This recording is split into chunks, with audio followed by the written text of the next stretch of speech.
Hello friends. सो हम ये lecture बहुत दिन बाद रिकॉर्ड कर रहे हैं, तो उसके लिए I am very very sorry कि मैंने बीच में नहीं किया, क्योंकि कुछ बहुत सारे एग्ज़ाम्स थे एंड यूपी पीसीएस का भी जो भी एग्ज़ाम था उसके लिए मैंने कुछ करंट अफेयर्स पढ़ाए थे, तो आपने आई होप पढ़ा होगा। बट अब हम प्रॉपर एक क्लास स्टार्ट करते हैं, जो मैं डेली आपको एक लेक्चर प्रोवाइड करूँगी एनसीईआरटी के जो भी बुक्स हैं, स्टैंडर्ड बुक्स हैं उनकी। क्योंकि क्या हो रहा है, अगर आपको यूपीएससी के लिए आप कोई भी बच्चा अगर तैयारी कर रहा है, तो यूपीएससी के लिए जो एनसीईआरटी बेस्ड क्वेश्चन है वो ज़्यादा पूछे जा रहे हैं, और या तो फिर कॉन्सेप्चुअल क्लैरिटी पे बेस्ड क्वेश्चंस पूछे जा रहे हैं।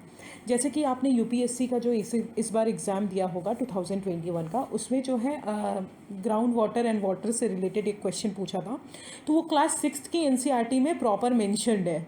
ठीक है, उससे अगर आप उसको पढ़ लेते, क्लास 6 की एनसीईआरटी आपको अगर क्लियर होती, बेसिक्स क्लियर होते, then you can solve it very easily that question. Okay, तो उस क्वेश्चन में ग्राउंड वाटर से रिलेटेड समथिंग था, तो इसलिए हम देख रहे हैं कि यूपीएससी जो है अभी एनसीईआरटी बेस्ड क्वेश्चन ज़्यादा पूछ रहे हैं। करंट अफेयर्स तो मैं आपको कराऊंगी, ये डेफिनेटली मैं आपसे प्रॉमिस करती हूँ, बट हम फर्स्ट एनसीईआरटी कंप्लीट करते हैं, क्योंकि एनसीईआरटी का डेली आएगा और आप बिल्कुल थरली पढ़िए।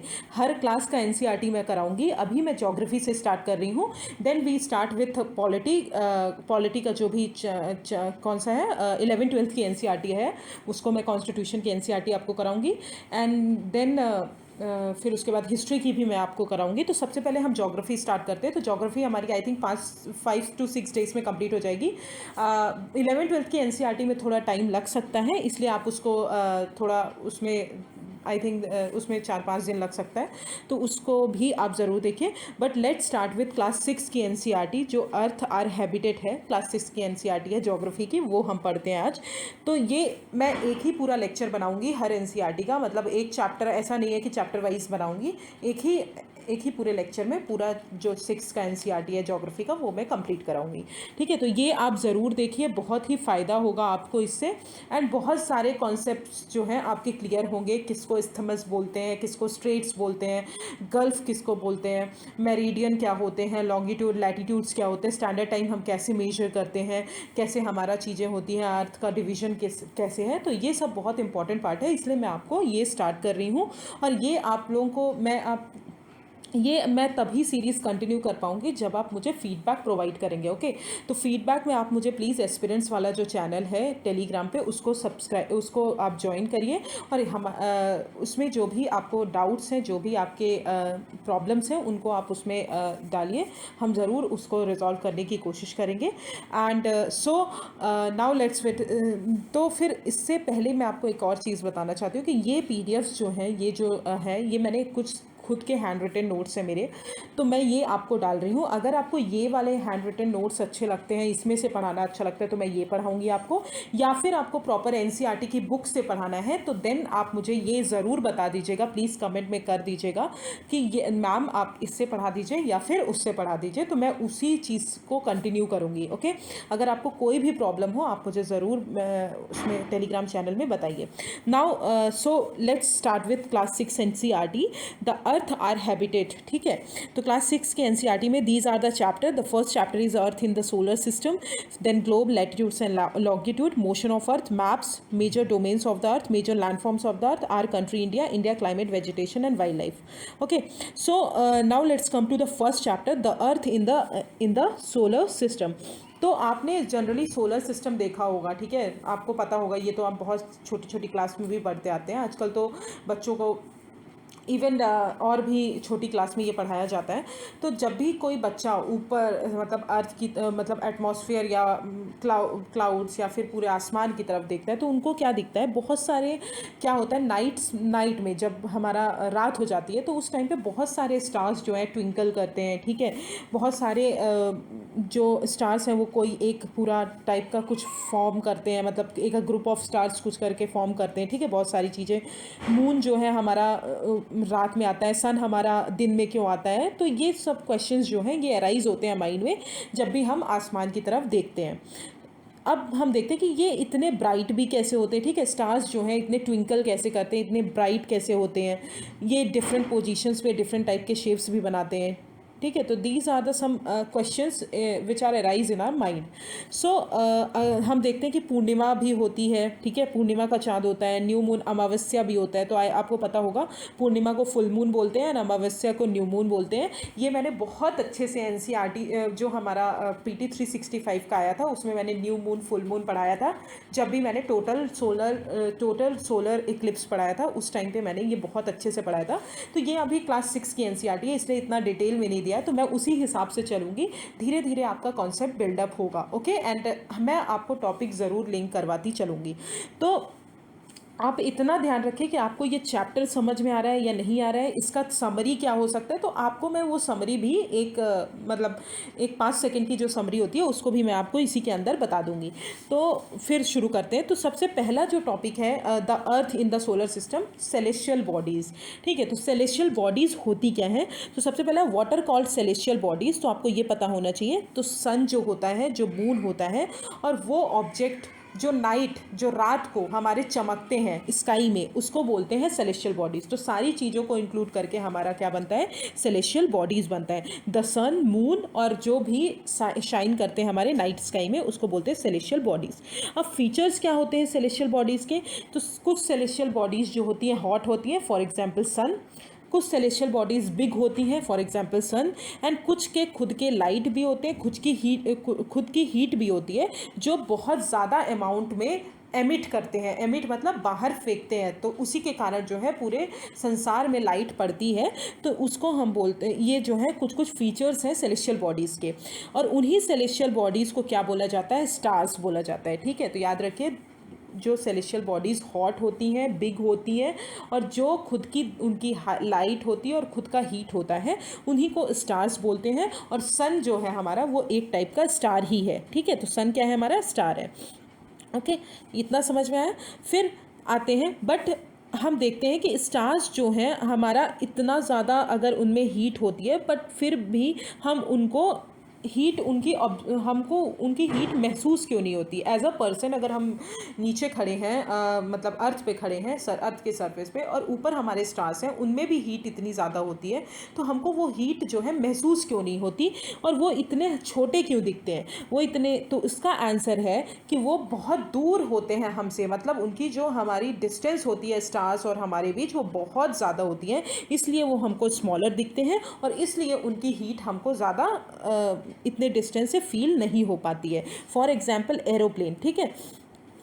तो इसी टाइप की आप देखते हो कि जब भी आप आसमान नीचे से देखते हो तो एरोप्लेन जो उड़ता है आसमान में वो बहुत छोटा दिखाई देता है। सेम लाइक स्टार्स ऐसे ही बिहेव करते हैं। स्टार्स जो होते हैं वो बहुत छोटे दिखाई देते हैं और उनकी हीट इतनी महसूस नहीं होती है। ओके, तो अगर आपसे कोई क्वेश्चन पूछता है कि आप स्टार्स की हीट महसूस क्यों नहीं करते एंड स्टार्स आपको टाइनी क्यों दिखते हैं, बिकॉज ऑफ डिस्टेंस। ठीक है, फिर आते हैं एज वी नो, बहुत सारा हमने देखा होगा कि कुछ भी बहुत सारे स्टार्स जो हैं वो एक से एक टाइप का पैटर्न फॉर्म करते हैं, और उसी पैटर्न को हम क्या बोलते हैं, कॉन्स्टिलेशन बोलते हैं। ओके, क्या बोलते हैं, कॉन्स्टिलेशन बोलते हैं। Patterns form by group of stars are called constellation.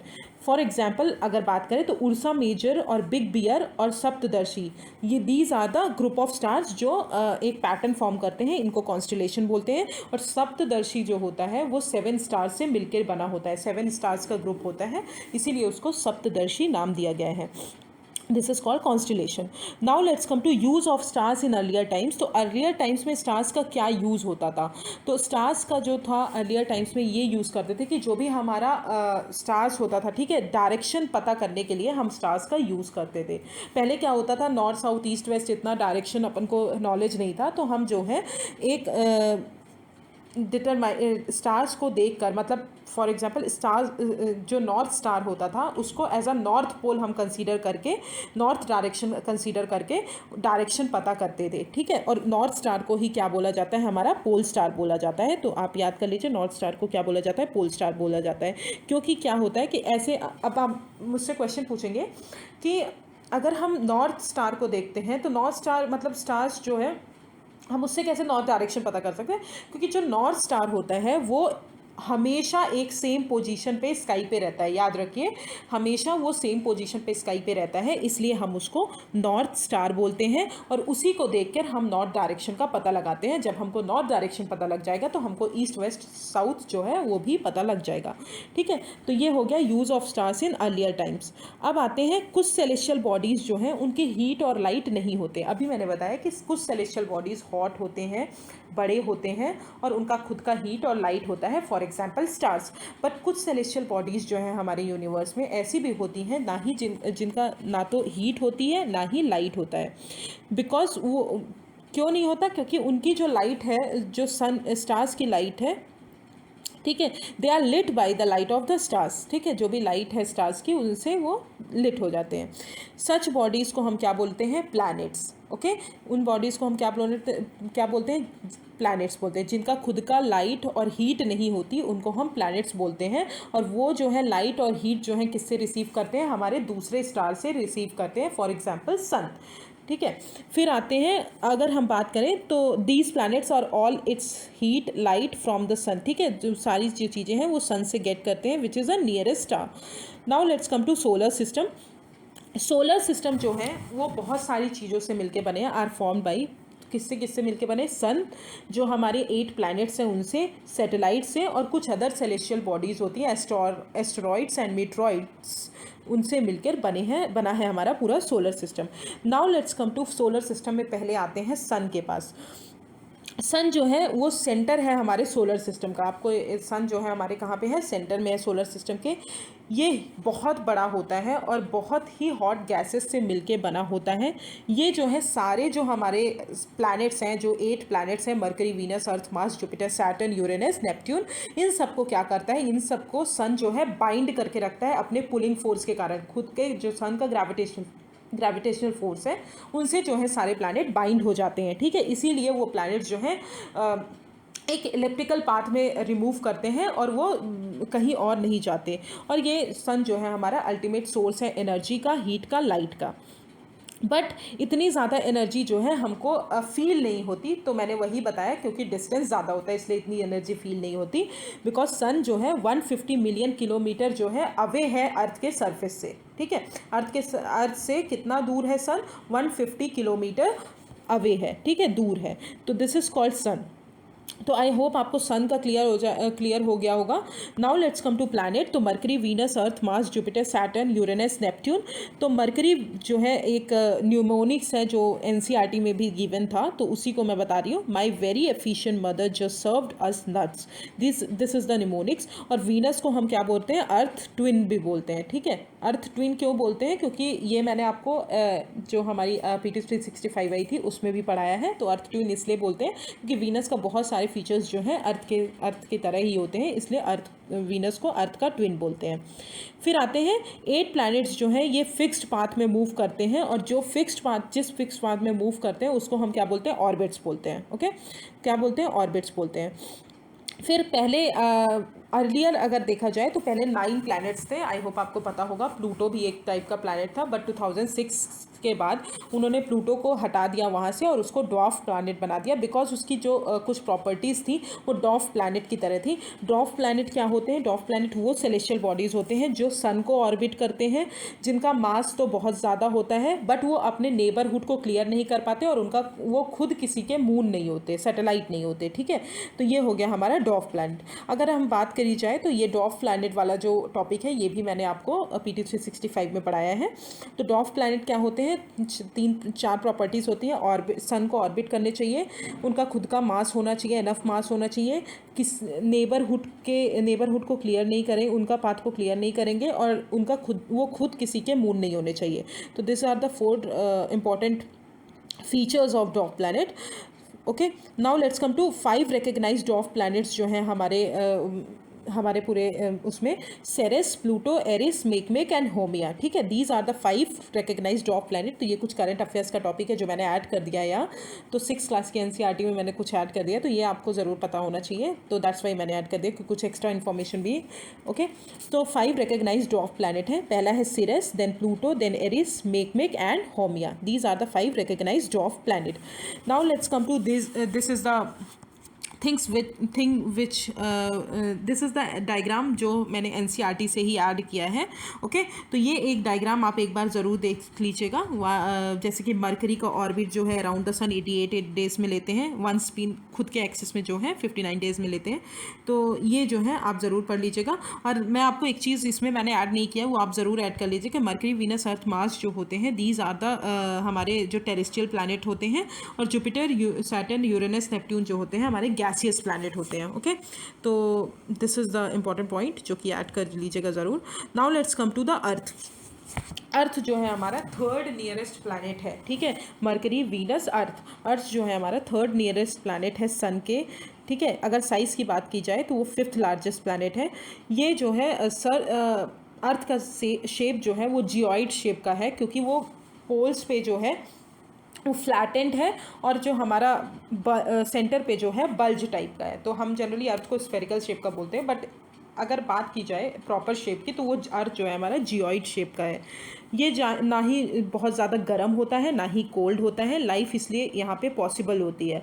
Outer surface से देखा जाए तो सन अर्थ जो है हमारा ब्लू कलर का अपीयर होता है, क्योंकि 2/3 जो है अर्थ का सरफेस वो वाटर बॉडीज से सिचुएटेड है, मतलब सारी वाटर से कवर्ड है, इसलिए हम उसको ब्लू प्लैनेट भी बोलते हैं। ओके, तो ये हो गया अर्थ। नोट में कुछ इंपॉर्टेंट है। सैटेलाइट किसे बोलते हैं? सैटेलाइट भी एक टाइप का सेलेस्टियल बॉडीज़ होती हैं जो प्लैनेट के अराउंड मूव करती हैं उसी टाइम में जैसे प्लैनेट्स जो हैं अर्थ सन के अराउंड मूव करते हैं। ओके, तो सैटेलाइट वो सेलेस्टियल बॉडीज़ हैं जो मूव करती हैं अराउंड द प्लैनेट, एज जो हमारे प्लैनेट्स हैं वो मूव करते हैं अराउंड द सन।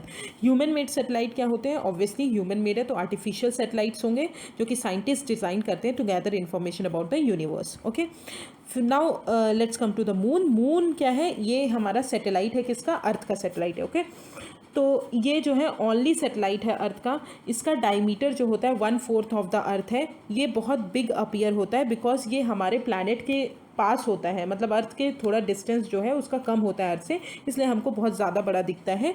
और मून्स जो है अर्थ के अराउंड मूव करता है इन अबाउट 27 डेज़ में। 27 डेज़ में मूव करता है, एग्जैक्टली सेम टाइम लेता है स्पिन करने में। तो इसीलिए कारण क्या होता है कि जब हमारा अर्थ जो है 27 डेज़ में मूव करता है, ठीक है, अर्थ के अराउंड, तो ये जो है इसका हमेशा एक ही सरफेस जो है अर्थ की तरफ होता है, ठीक है। तो ओनली वन साइड जो है मून का वो विजिबल होता है अर्थ से, दूसरा साइड जो है विजिबल नहीं होता। तो अभी हम देख रहे हैं बहुत सारे जो हमारे मिशंस हैं, मून पे मिशंस हैं, वो हमारे सदर्न पोल पे जाने के मिशंस हैं, क्योंकि वो हमेशा कवर्ड रहता है, वहाँ पे लाइट नहीं पहुँचती। तो जितनी भी कंट्रीज़ हैं सब सदर्न पोर्शन पे, साउथ पोल पे मून के जाना चाहती हैं, वहाँ पे वो सारी मिनरलॉजी जो है सारी चीज़ें एक्सप्लोर करना चाहती हैं। तो कंट्रीज़ जो है हमारा उस पर ज़्यादा फोकस कर रही हैं, क्योंकि वो हमेशा हमेशा जो है लाइट के बिना रहता है, उस पर एक्सेस करना बहुत मुश्किल है, इसलिए वहाँ पे जाना चाह रही हैं। तो ये हो गया द मून। मून जो है उसका कोई फेवरेबल कंडीशन नहीं है लाइफ के लिए, बट वहाँ पे माउंटेन्स, प्लेन्स, डिप्रेशन जो है मिलते हैं। ओके, तो this is the moon. Now let's come to asteroids. Asteroids क्या होते हैं? एस्टेरॉइड्स जो होते हैं टाइनी बॉडीज़ होती हैं, टाइनी बॉडीज़ जो कहाँ पे मूव करती हैं? मार्स और जुपिटर के बीच में। ओके, तो यहाँ पे देखिए इस डायग्राम में बना है this is the asteroid belt. यहाँ पे Mars, this is Mars and this is Jupiter. Jupiter, Mars और जुपिटर के बीच में जो है मूव करती हैं एस्टेरॉइड्स, ठीक है। फिर आते हैं मीटरॉइड्स। मीटरॉइड्स जो है एक स्मॉल पीस ऑफ रॉक्स होते हैं जो सन के अराउंड मूव करते हैं। याद रखिएगा, मीटरॉइड्स क्या होते हैं? जो सन के अराउंड मूव करते हैं। तो यहाँ पे ये मीटरॉइड्स जो है ये भी मैंने आपको पढ़ाया। मीटरॉइड क्या होता है, मीटियोर्स क्या होता है, एंड मीटियोराइट क्या होता है। ओके, तो मीटरॉइड्स क्या होता है? जो सन के अराउंड मूव करते हैं, that is called meteoroids, DS। And then meteors क्या होते हैं? जो अर्थ के एटमॉस्फेयर में आते हैं उनको बोलते हैं मीटियोर्स। और मीटियोराइट क्या बोलते हैं? जो अर्थ के एटमॉस्फेयर को पार करके अर्थ के सरफेस पे लैंड करते हैं, हिट करते हैं अर्थ के ग्राउंड को, उसको बोलते हैं मीटरॉइट। ओके, मीटरॉइड्स, फिर मीटियोर्स, फिर मीटरॉइट, ठीक है। तो these are the some important definition जो आपको आगे भी यूज़ आएंगी, इसलिए आप इसको थरली पढ़ लीजिए। Okay, I hope I have clear the portion of meteoroids क्या होते हैं, मीटियोर्स क्या होते हैं, एंड मीटरॉइट क्या होते हैं। Now let's come to galaxy. Galaxy क्या है?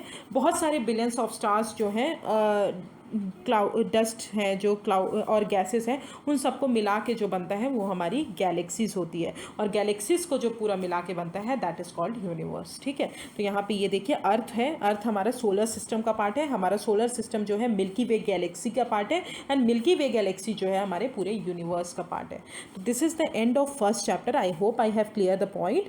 Now let's revise in 5 seconds. तो हमने क्या क्या पढ़ा? तो हमने सबसे पहले पढ़ा सेलेस्टियल बॉडीज़ क्या होती हैं। सेलेस्टियल बॉडीज़ क्या होती है? सन, मून और जो भी नाइट स्काई पे हमको दिखती हैं लाइटनिंग, वो हमारी सेलेस्टियल बॉडीज़ होती हैं। फिर हमने पढ़ा स्टार्स क्या होते हैं। स्टार्स जिनकी खुद की हीट और एनर्जी होती है, लाइट होती है, वो स्टार्स होते हैं। ठीक है, फिर हमने सेलेस्टियल बॉडीज़ के कुछ फीचर्स भी पढ़े। कॉन्स्टिलेशन क्या होता है? ग्रुप ऑफ स्टार्स जो हैं वो कॉन्स्टिलेशन होते हैं। हम स्टार्स को स्टार्स किस लिए यूज़ होते थे पहले अर्लियर टाइम्स में? वो डायरेक्शन फाइंड करने के लिए यूज़ होते हैं। जो हमारा पोल स्टार होता था वो नॉर्थ पोल को दर्शाता था। फिर हमने पढ़ा प्लैनेट्स क्या होते हैं। जो प्लैनेट्स वो होते हैं, कुछ सेलेस्टियल बॉडीज़ जो होती है खुद की हीट और ये सब होता है, कुछ सेलेस्टियल बॉडीज़ जो होते हैं उनकी खुद की हीट और लाइट नहीं होती। वो किससे लाइट लेते हैं? कुछ स्टार से लेते हैं, जैसे कि सन हो गया और हमारे 8 प्लैनेट्स हो गए। ठीक है, तो 8 प्लैनेट्स पढ़ लिया, देन सन पढ़ लिया, फिर प्लैनेट्स पढ़ लिए, and asteroids, Earth and Moon. तो this is the end of first chapter. Now let's come to the some correct answers. Tick the correct answer वाले कुछ क्वेश्चंस कर ही लेते हैं हम, क्योंकि ये भी यूजफुल है। तो planet known as earth twin, उसको क्या बोलते हैं? हमारे वीनस बोलते हैं। ठीक है, अर्थ ट्विन प्लैनेट को क्या बोलते हैं? वीनस बोलते हैं। थर्ड नियरेस्ट प्लैनेट क्या है सन का? ऑब्वियसली अर्थ है। All the planets move around the sun in an elongated path में मूव करते हैं, not rectangular and not circular. Pole star जो है कौन से डायरेक्शन को इंडिकेट करता है? हमारे नॉर्थ डायरेक्शन को इंडिकेट करता है। ओके, तो आई होप आपको ये क्लियर हो गया होगा ये chapter. Now let's come to the second chapter, that is globe. Globe में सबसे पहले आता है लैटिट्यूड्स एंड लॉन्गिट्यूड्स। ओके, तो लैटिट्यूड्स और longitudes is a very important chapter, जिससे आप टाइम, डिस्टेंस और किसी भी प्लेस की जगह कहाँ पे है वो मेजर कर सकते हैं। ओके, तो ये बहुत इंपॉर्टेंट पार्ट हो जाता है। अभी जो है मैंने आपको पहले ही बताया कि अर्थ जो है हमारा जियोइड शेप का है, जो कि हमारा फ्लैटेंड है नॉर्थ और साउथ पोल पे, और बल्ज कहाँ पे है? हमारा मिडिल पे, मतलब इक्वेटर के पास जो है हमारा अर्थ जो है बल्ज है। तो अब हम इसको कैसे पता करेंगे कि अर्थ का मतलब किसी भी प्लेस का डायरेक्शन और वो सब क्या है? तो हम उसके लिए एक ग्लोब यूज़ करते हैं। ग्लोब क्या है? ये ट्रू मॉडल है अर्थ का, मिनिएचर फॉर्म है, अर्थ के जैसा ही दिखता है। तो ट्रू मॉडल है अर्थ का, जो कि बहुत साइज़ में आता है, बहुत टाइप में आता है। बिग ग्लोब्स जो हैं हम कहीं भी कैरी नहीं कर सकते, उनको ईजिली हम ले नहीं जा सकते, क्योंकि ऑब्वियसली हैंडी करने में प्रॉब्लम होगी। पर कुछ स्मॉल पॉकेट जो ग्लोब हैं, छोटे मोटे ग्लोब हैं, हम उनको कैरी कर सकते हैं जहाँ भी हम जा रहे हैं विथ एज। ग्लोब जो है वो फिक्स नहीं होता और वो हमेशा रोटेट करता रहता है। ये याद कर लीजिए, globe is not fixed and can be rotated. Rotate करता रहता है, तभी तो हमारी अर्थ रोटेट करती है ना। West to east earth rotate करती है, ऐसे ही ग्लोब भी रोटेट करता है। तो अभी हमने देखा कि बहुत सारी प्लेसेस हैं अर्थ पे। तो क्वेश्चन ये अराइज होता है कि कैसे हम किसी भी प्लेस का पोजीशन डिटरमाइन कर सकते हैं ग्लोब से। ओके, तो कैसे कर सकते हैं? तो हमको उस चीज़ के लिए कुछ सर्टेन पॉइंट ऑफ रेफरेंस चाहिए होंगे और कुछ लाइंस चाहिए होंगी किसी भी प्लेस को लोकेट करने का। मतलब जैसे कि अब फॉर एग्जांपल हमको घर से अपने स्कूल तक जाना है, तो हमको कुछ सर्टेन पॉइंट्स लोकेट करने होंगे कि हम इस डायरेक्शन से जाएंगे, मतलब हम इस पॉइंट को क्रॉस करेंगे तो हम अपने स्कूल की तरफ जल्दी पहुँच पाएंगे, या फिर हम इस डायरेक्शन से जाएंगे तो हम अपने स्कूल जब जाएंगे तो हम लेट पहुँचेंगे। तो कुछ सर्टेन पॉइंट्स हम पॉइंट ऑफ रेफरेंस डिसाइड करते हैं पहुँचने के लिए किसी भी प्लेस तक के लिए। ठीक है, तो ऐसे ही हमको किसी भी ग्लोब में भी, अर्थ में भी जो भी पोजीशंस हैं, जो भी प्लेस हैं, तो हमको उनके तक पहुंचने के लिए कुछ हमको पॉइंट्स डिसाइड करने पड़ेंगे। तो हम ग्लोब में जो है जनरली आपने देखा होगा, ग्लोब जो है उसमें निडल फिक्स होती है north pole and south pole पे। तो वो जो निडल जो है वो घूमती है, तो अर्थ जो है मतलब उसका मतलब है कि ग्लोब जो है अपने एक्सिस पे घूम रहा है। तो उससे जो है हम पता कर सकते हैं किसी भी पॉइंट का। तो 2 points through which needle passes, कौन कौन से पॉइंट होते हैं? North pole and south pole. अब अगर बात की जाए तो ग्लोब जो है हमारा वेस्ट टू ईस्ट मूव करता है। ओके, बट रिमेंबर, बट ये आप ज़रूर याद रखिएगा कि हमारा जो रियल अर्थ है उसमें कोई भी निडल फिक्स्ड नहीं होती है। ये जो है अपने खुद की एक्सिस में मूव करता है, जो कि एक इमेजिनरी लाइन होती है। ओके, क्या होती है एक्सिस? क्या होती है हमारे अर्थ की? एक इमेजिनरी लाइन होती है जिस पे अर्थ हमारा मूव करता है। Okay, now let's come to latitude. तो आई होप आपको ग्लोब क्लियर हो गया होगा। तो लैटिट्यूड्स क्या होते हैं? अब लैटिट्यूड्स जो है एक इमेजिनरी लाइन है ग्लोब पे जो कि डिग्रीज में मेजर की जाती है, ठीक है। इमेजिनरी लाइन है तो इमेजिनरी लाइन ये जो हमने बनाया है, देखिए डायग्राम में 0 डिग्री यहाँ पे लिखा है, तो दिस इज इक्वेटर। फिर यहाँ पे कुछ कुछ लाइंस बनाई है, दैट इज कॉल्ड लैटिट्यूड, ठीक है। तो जो हॉरिजॉन्टल लाइन होती हैं वो हम उनको क्या बोलते हैं, लैटिट्यूड्स बोलते हैं। हॉरिजॉन्टल लाइन जो होती हैं, जो हमारी नॉर्थ साउथ डायरेक्शन में, नॉर्थ साउथ डायरेक्शन में वो कर रही है, तो उनको हम लैटिट्यूड, वो सॉरी ईस्ट वेस्ट डायरेक्शन में जो मूव कर रही है उनको हम लैटिट्यूड्स बोलते हैं, ओके। जो ईस्ट से वेस्ट और वेस्ट से ईस्ट जो भी आप बोल सकते हैं उनको हम लैटिट्यूड्स बोलते हैं। ये इमेजिनरी लाइन है ग्लोब पे। अब हम अगर बात करें तो इक्वेटर जो है हमारी मोस्ट इंपॉर्टेंट लैटिट्यूड है जो कि हर जगह यूज़ की जाती है। तो इक्वेटर जो है मोस्ट इंपॉर्टेंट इमेजिनरी लाइन है जो कि हमारे ग्लोब को, हमारी अर्थ को 2 इक्वल हाफ्स में डिवाइड करती है, मतलब 2 इक्वल हाफ जो होते हैं उसमें डिवाइड करती है। ये एक इम्पॉर्टेंट रेफरेंस है प्लेस का, कि आप जो, ये इम्पॉर्टेंट रेफरेंस है किसी भी पॉइंट जहाँ पे हम पॉइंट लगा सकते हैं किसी भी प्लेस को लोकेट करने के लिए। अब अगर 0 डिग्री की बात करें तो दिस इज़ 0 डिग्री, यहाँ पे ऊपर नॉर्थ पोल है, नीचे साउथ पोल है, ठीक है। और ये जो ऊपर 0 डिग्री के नॉर्थ के डायरेक्शन में अगर बात करें तो नॉर्दर्न हेमिस्फीयर आता है, और 0 डिग्री के सदर्न डायरेक्शन में बात करें तो सदर्न हेमिस्फीयर आता है। तो this is the northern hemisphere and southern hemisphere. अब आते हैं पैरेलल्स ऑफ लैटिट्यूड। जो भी पैरेलल सर्कल्स जो है इक्वेटर से वो किए जाते हैं अप टू द पोल्स तक ड्रॉ किए जाते हैं, उन्हें ही हम क्या बोलते हैं, पैरेलल्स ऑफ लैटिट्यूड्स बोलते हैं, ओके। क्या बोलते हैं, पैरेलल्स ऑफ लैटिट्यूड। मतलब these are the lines which is known as parallels of latitude, okay. अब हम बात करते हैं कि अब नॉर्थ पोल में 90 डिग्री कैसे आ गया और साउथ पोल में 90 डिग्री कैसे आ गया, आपके मन में क्वेश्चन अराइज होगा। तो डिस्टेंस जो है इक्वेटर से टुवर्ड्स द पोल्स अगर बात करें, दोनों साइड, मतलब एक साइड नॉर्थ पोल की साइड और साउदर्न पोल की साइड, तो ये जो है 1/4 of the circle round the earth. तो सर्कल आपको पता होगा, सर्कल का जो राउंड होता है वो 360 डिग्री का होता है। तो 1/4 of the circle round the earth, तो 1/4 इंटू 360 करेंगे तो हमारा 90 डिग्री नॉर्थ आ जाएगा और 90 डिग्री साउथ पोल आ जाएगा। तो आई होप आपको क्लियर हो गया होगा कि कैसे हम 360 को 90 डिग्री साउथ पोल आया, 90 डिग्री नॉर्थ पोल आया, तो 1/4 इंटू 360 डिग्री, तो 90 degree south and 90 degree north, okay. So this is the parallels of latitude and distance from the equator to either of the poles. Now let's come to important parallels of latitude. अब कुछ important parallels हैं जो latitude में latitude की तरह draw की जाती है। तो पहला तो मैंने आपको बता दिया था, इक्वेटर जो होता है वो हमारा सबसे पहला इंपॉर्टेंट रेफरेंस होता है। फिर आते हैं tropic of cancer, 23.5 degree north होता है। फिर ट्रॉपिक ऑफ कैप्रिकॉन जो होता है सदर्न हेमिस्फीयर में होता है, 23.5 degree south. Then arctic circle होता है 66.5 degree north and Antarctic circle होता है 66.5 डिग्री साउथ। तो these are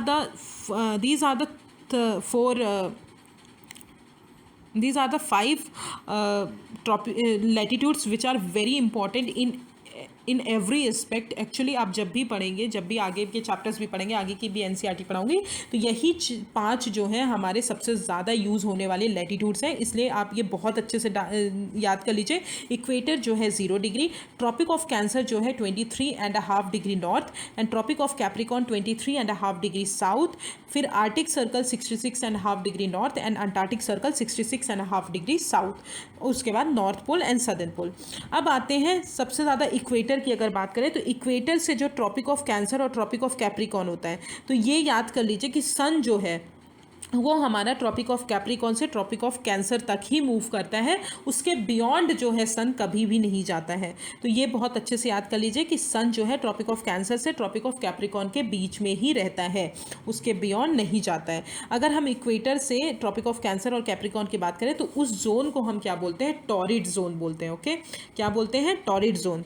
टॉरिड जोन जो है वो बहुत ज़्यादा टेम्परेचर रिसीव करता है, इसलिए वहाँ पे हीट जो है सबसे ज़्यादा होती है, बिकॉज वहीं पर सन जो है ज़्यादा मूव करता है, सन जो है एग्जैक्टली ओवरहेड रहता है एट वंस। तो वो आगे के चैप्टर में पढ़ेंगे, 21 जून एंड 23 सितंबर एंड ऑल। तो उसमें जो है ये जो है टॉरिड जोन जो है सबसे ज़्यादा टेम्परेचर रिसीव करते हैं। फिर आता है टेम्परेट जोन, जो ट्रॉपिक ऑफ कैंसर से आर्टिक सर्कल के बीच में आता है, नॉर्दर्न टेम्परेट जोन। यहाँ पे जो है मॉडरेट टेम्परेचर होता है, क्योंकि सन जो है वो कभी भी ट्रॉपिक के बाहर शाइन नहीं कर सकता और एंगल जो है सन की धीरे धीरे डिक्रीज होने लगती है। तो नॉर्दर्न टेम्परेट जोन और सदर्न टेम्परेट जोन में मॉडरेट टेम्परेचर होता है। अब फ्रिजिड जोन जाते हैं तो फ्रिजिड से ही आपको पता होना चाहिए कि ये जो है कोल्ड रीजन होगा, क्योंकि सन जो है वो यहाँ पे राइज ही नहीं होता है अबव द होराइजन। ओके, तो सन जो है यहाँ पे राइज ही नहीं होता है। सन यहाँ पे 6 मंथ नाइट और 6 मंथ डे होता है। ओके, ऐसे ही कोल्ड होता है बिकॉज रेज जो होती हैं सन की वो पूरी तरह स्लांट हो जाती हैं और वो लेस हीट प्रोवाइड करती हैं। तो these are the important parallels of latitude. I hope आपको क्लियर हो गया होगा। अगर आपको नहीं क्लियर है तो ये डायग्राम और ये चीज़ें आप मुझे ज़रूर बताइएगा टेलीग्राम चैनल में, मैं आपको दोबारा से ये चीज़ें पूरी तरह और अच्छे से समझा दूँगी। Now let's come to longitude. तो लैटिट्यूड आपको समझ में आ गया है। लैटिट्यूड हम किस लिए मेजर करते हैं? हम किसी भी प्लेस का डिस्टेंस को फाइंड करने के लिए लैटिट्यूड मेजर करते हैं। अब लॉन्गिट्यूड जो हम मेजर करते हैं वो हम टाइम को पता करने के लिए मेजर करते हैं। याद रखिए, टाइम को पता करने के लिए क्या मेजर करते हैं? लॉन्गिट्यूड मेजर करते हैं। ये क्या है? ये वर्टिकल लाइंस हैं जो नॉर्थ साउथ डायरेक्शन में रन करती हैं। ठीक है, इनको मेरिडियन ऑफ लॉन्गिट्यूड भी बोला जाता है। अब ये किस लिए यूज़ की जाती है कि कितना ईस्ट और वेस्ट हमारे जो प्लेस है वो गिवन लाइन ऑफ रेफरेंस से लोकेटेड है। डिस्टेंस जो है इनका मेजर किया जाता है डिग्रीज में, डिग्रीज फिर मिनट्स फिर सेकेंड। अगर हम डिस्टेंस की बात करें तो लॉन्गिट्यूड का जो डिस्टेंस है, पहले इक्वेटर पे तो लॉन्गिट्यूड का डिस्टेंस सेम रहेगा, पर जैसे ही हम पोल्स की तरफ जाएंगे तो पोल्स की तरफ जो है लॉन्गिट्यूड का डिस्टेंस जो है कम होता जाएगा। फॉर एग्जांपल यहाँ पे देख सकते हैं दीज आर लॉन्गिट्यूड। तो यहाँ पे देखिए इक्वेटर पे तो लॉन्गिट्यूड सेम है, बट बाकी जैसे जैसे ऊपर जाने लगे तो लॉन्गिट्यूड जो है उनका जो लेंथ डिस्टेंस है लॉन्गिट्यूड का वो डिक्रीज होने लगा बिटवीन द टू लॉन्गिट्यूड्स। सारे मेरिडियंस जो होते हैं इक्वल लेंथ के होते हैं। याद रखिएगा, जो लैटिट्यूड्स होते हैं वो इक्वल लेंथ के नहीं होते, क्योंकि हमारा सबसे लार्जेस्ट लैटिट्यूड होता है हमारा 0 डिग्री लैटिट्यूड। उसके बाद जो लैटिट्यूड्स का लेंथ है वो कम होती जाती है, बट लॉन्गिट्यूड का लेंथ जो है कहीं कम नहीं होती। लॉन्गिट्यूड जो है वो इक्वल लेंथ के ही होते हैं। सारे मेरिडियंस जो हैं, अगर मेरिडियंस को काउंट करना शुरू करें फ्रॉम द मेरिडियन को काउंट कैसे करें, तो बहुत सारे रिसर्चर्स ने पता किया, बहुत सारे रिसर्चर्स ने सोचा, साइंटिस्ट ने सोचा कि हमको एक रेफरेंस पॉइंट लेना चाहिए जहाँ से हम मेरिडियंस को काउंट कर सकें। तो एक मेरिडियन उन्होंने पास की जो ग्रीनविच से पास होती है, जहाँ पे ब्रिटिश रॉयल ऑब्जर्वेटरी लोकेटेड है। कहाँ से पास होती है? ग्रीनविच से पास होती है, जहाँ पे ब्रिटिश रॉयल ऑब्जर्वेटरी लोकेटेड है, और उसी को उन्होंने नाम दे दिया prime meridian, that is 0 degree meridian. Okay, क्या नाम दिया? 0 डिग्री मेरिडियन, प्राइम मेरिडियन। अब प्राइम मेरिडियन जो है वेस्टवर्ड अगर जाएंगे तो 180 डिग्री वेस्टवर्ड होगा और 180 डिग्री ईस्टवर्ड होगा, यहाँ पे मैंने लिखा है। और ये अर्थ को 2 इक्वल हाफ्स में डिवाइड करते हैं, जैसे कि इक्वेटर डिवाइड करता है। और ये जो है हमारा वेस्टर्न हेमिस्फेयर बनाते हैं और ईस्टर्न हेमिस्फेयर बनाते हैं। ठीक है, जैसे कि इक्वेटर अगर हम बात करें तो वो अर्थ को 2 इक्वल पार्ट में डिवाइड करते हैं। तो ऊपर वाला नॉर्दर्न हेमिस्फेयर होता है, नीचे वाला सदर्न हेमिस्फेयर होता है। ऐसे ही अगर हम मेरिडियन की बात करें तो 2 इक्वल हाफ्स में डिवाइड करते हैं, जो कि वेस्टर्न हेमिस्फेयर हो गया और ईस्टर्न हेमिस्फेयर हो गया। अब 180 डिग्री ईस्ट और 180 डिग्री वेस्ट जो है वो सेम लाइन है। याद रखिएगा, वो सेम लाइन है। हम अगर इधर से गिनेंगे तो हम उसको वेस्टवर्ड मानेंगे, इधर से गिनेंगे तो ईस्टवर्ड मानेंगे। ये नहीं कि 180 डिग्री आप गिन लें। 180 डिग्री जो है ईस्ट और वेस्ट वो एक ही लाइन है, that is same line. Okay, तो this is longitude. Now let's come to longitude and time. Longitude use इसलिए किया जाता है टाइम को मेजर करने के लिए, अलॉन्ग विथ जो अर्थ का मूवमेंट हो रहा है मून का और प्लैनेट का। कैसे मेजर करते हैं? जब हमारा प्राइम मेरिडियन मतलब 0 डिग्री लॉन्गिट्यूड जो है वहाँ पे जो है सन जो है हाईएस्ट पॉइंट पे रहे स्काई पे, तो हम उसको बोलते हैं मिड नून, मतलब 12 नून। जो 12 बजे होते हैं, 12 बजते हैं, तो जब भी अर्थ जो है हाईएस्ट पॉइंट, सन जो है हमारा हाईएस्ट पॉइंट पे रहता है 0 डिग्री लैटिट्यूड लॉन्गिट्यूड पे, तो उसको हम बोलते हैं मिड डे और नून। तो अर्थ जो है वेस्ट से ईस्ट रोटेट करता है, तो प्लेसेस जो है ईस्ट हैं ग्रीनविच के, मतलब जो भी ग्रीनविच 0 डिग्री के जो भी प्लेसेस ईस्ट हैं, ईस्ट जो भी प्लेसेस हैं वो हमारा, क्योंकि सन जो है हमारा ईस्ट से राइज होता है, तो वो वहाँ पे टाइम जो है हमेशा अहेड रहेगा। और जो भी प्राइम मेरिडियन से वेस्ट पोजीशन पे, वेस्ट की तरफ है जो भी वो, वहाँ वो जो है हमारे ग्रीनविच टाइम से कितना रहेंगे, बिहाइंड रहेंगे, मतलब ग्रीनविच टाइम से पीछे रहेंगे। ओके, तो आई होप ये क्लियर हो गया। जो ईस्ट है वो अहेड रहेंगे, जो वेस्ट है वो बिहाइंड रहेंगे। फिर आते हैं नोट्स में कुछ। अर्थ जो है 360 डिग्री रोटेट करता है एवरी 24 आवर्स में। आपको ये तो पता ही होगा कि 360 डिग्री रोटेट कर लेता है 24 घंटे में। अगर 1 आवर की बात करें तो 360 अपॉन 24 वो करेगा, तो मतलब 15 डिग्री लॉन्गिट्यूड चलता है 1 घंटे में। याद रखिएगा 15 डिग्री लॉन्गिट्यूड चलता है 1 आवर में। फिर 1 आवर का क्या मतलब क्या होता है, 60 मिनट्स होता है, तो 60 minutes is equal to 15 degree. अब 1 डिग्री जो वो कब कितना चलता है, 4 मिनट में। ओके, 1 डिग्री मतलब 4 मिनट में चलते हैं। तो आई होप ये क्लियर हो गया होगा। अगर फॉर एग्जाम्पल अगर बात करें, अगर 12 नून है ग्रीनविच पे and the time is 15 degree east of Greenwich, तो 15 डिग्री ईस्ट ऑफ ग्रीनविच, तो 15 इंटू 4 मिनट कर दोगे तो 60 मिनट से जो है टाइम अहेड रहेगा। तो this is called longitude and time. I hope आपको क्लियर हो गया होगा। अगर आपको नहीं क्लियर है आप प्लीज़ दोबारा ज़रूर पूछ सकते हैं। I will definitely answer that question. Now let's come to why do we have standard time. तो अब हमको स्टैंडर्ड टाइम का क्यों ज़रूरत पड़ती है और क्यों हम स्टैंडर्ड टाइम रखते हैं। लोकल टाइम जो होता है प्लेसेस का वो बहुत डिफरेंट होता है, डिफरेंट मेरिडियन पे डिफरेंट होता है, जो कि बहुत डिफ़िकल्ट होता है कि हम टाइम को कैसे मैनेज करें। जैसे कि हमारी ट्रेन जा रही है, हमारी सुबह चल रही है, तो उसके लिए ट्रेन के लिए टाइम टेबल प्रिपेयर करना बहुत ही डिफ़िकल्ट हो जाता है। इसलिए ये नेसेसरी है कि हम कोई एक लोकल टाइम अडॉप्ट करें जो कि सेंट्रल मेरिडियन होगा, उसको एज अ स्टैंडर्ड टाइम हम मेजर करें। तो इंडिया में अगर बात करें तो 82.5 डिग्री ईस्ट जो है वो हम एक स्टैंडर्ड टाइम लेते हैं इंडिया का, जो कि कहाँ से पास होती है ये याद कर लीजिए, वेरी इंपॉर्टेंट पॉइंट। मिर्ज़ापुर जो डिस्ट्रिक्ट है यूपी का, वहाँ से ये लाइन जो है पास होती है। 82.5 डिग्री ईस्ट जो है इंडिया का स्टैंडर्ड टाइम है, उसी को हम इंडियन स्टैंडर्ड टाइम भी बोलते हैं। ये जो है 5 आवर 30 मिनट, जो 5 आवर 30 मिनट अहेड है ग्रीनविच मेरिडियन टाइम से। कैसे अहेड है, अहेड मैंने बताया, अगर कोई प्लेस ईस्ट में है तो वो ग्रीनविच मेरिडियन टाइम से, जो भी प्राइम मेरिडियन है उससे अहेड होगा। ठीक है, तो इंडियन स्टैंडर्ड टाइम जो है 82.5 डिग्री ईस्ट है और 5 आवर 30 मिनट्स अहेड है ग्रीनविच मेरिडियन टाइम से। अब हमने देखा है कि कुछ कुछ कंट्रीज़ जो हैं जिनका लॉन्गिट्यूडनल एक्सटेंट बहुत जाता है, फॉर एग्जाम्पल यूरोप आपने देखा होगा, रशिया, उनका जो है लॉन्गिट्यूडनल एक्सटेंट बहुत ज़्यादा है, तो एक टाइम जोन से उनका काम नहीं चलता है। तो रशिया में जो है 11 स्टैंडर्ड टाइम जोन्स हैं, ये भी याद कर लीजिए, 11 स्टैंडर्ड टाइम जोन्स हैं। अब ओवरऑल बात की जाए तो अर्थ जो है हमारे 24 टाइम जोन्स में डिवाइडेड है ऑफ 1 आवर ईच। तो जैसे कि यहाँ पे आप डायग्राम देख लीजिए, और ईच जोन जो है वो 15 डिग्री लॉन्गिट्यूड कवर करता है। तो यहाँ पे देखिए 0 डिग्री है, अगर हम 15 डिग्री पे जाएंगे तो 1 आवर यहाँ का हो गया, फर्स्ट टाइम जोन हो गया, फिर 15 से 30 डिग्री सेकेंड टाइम जोन हो गया, फिर 30 से 45 डिग्री थर्ड टाइम जोन हो गया। ऐसे ही इधर मतलब साउथ सदर्न डायरेक्शन में भी, तो 12 टाइम जोन्स जो है हमारे सदर्न डायरेक्शन में हो गए और 12 टाइम जोन्स जो हो गए हमारे नॉर्दर्न डायरेक्शन में हो गए, और दोनों को हम प्लस करेंगे तो 24 टाइम जोन्स है। अर्थ जो है हमारा डिवाइडेड है कितने टाइम जोन्स में, 24 टाइम जोन्स में डिवाइडेड है। तो this is the end of the chapter, second chapter, globe, latitude and longitude.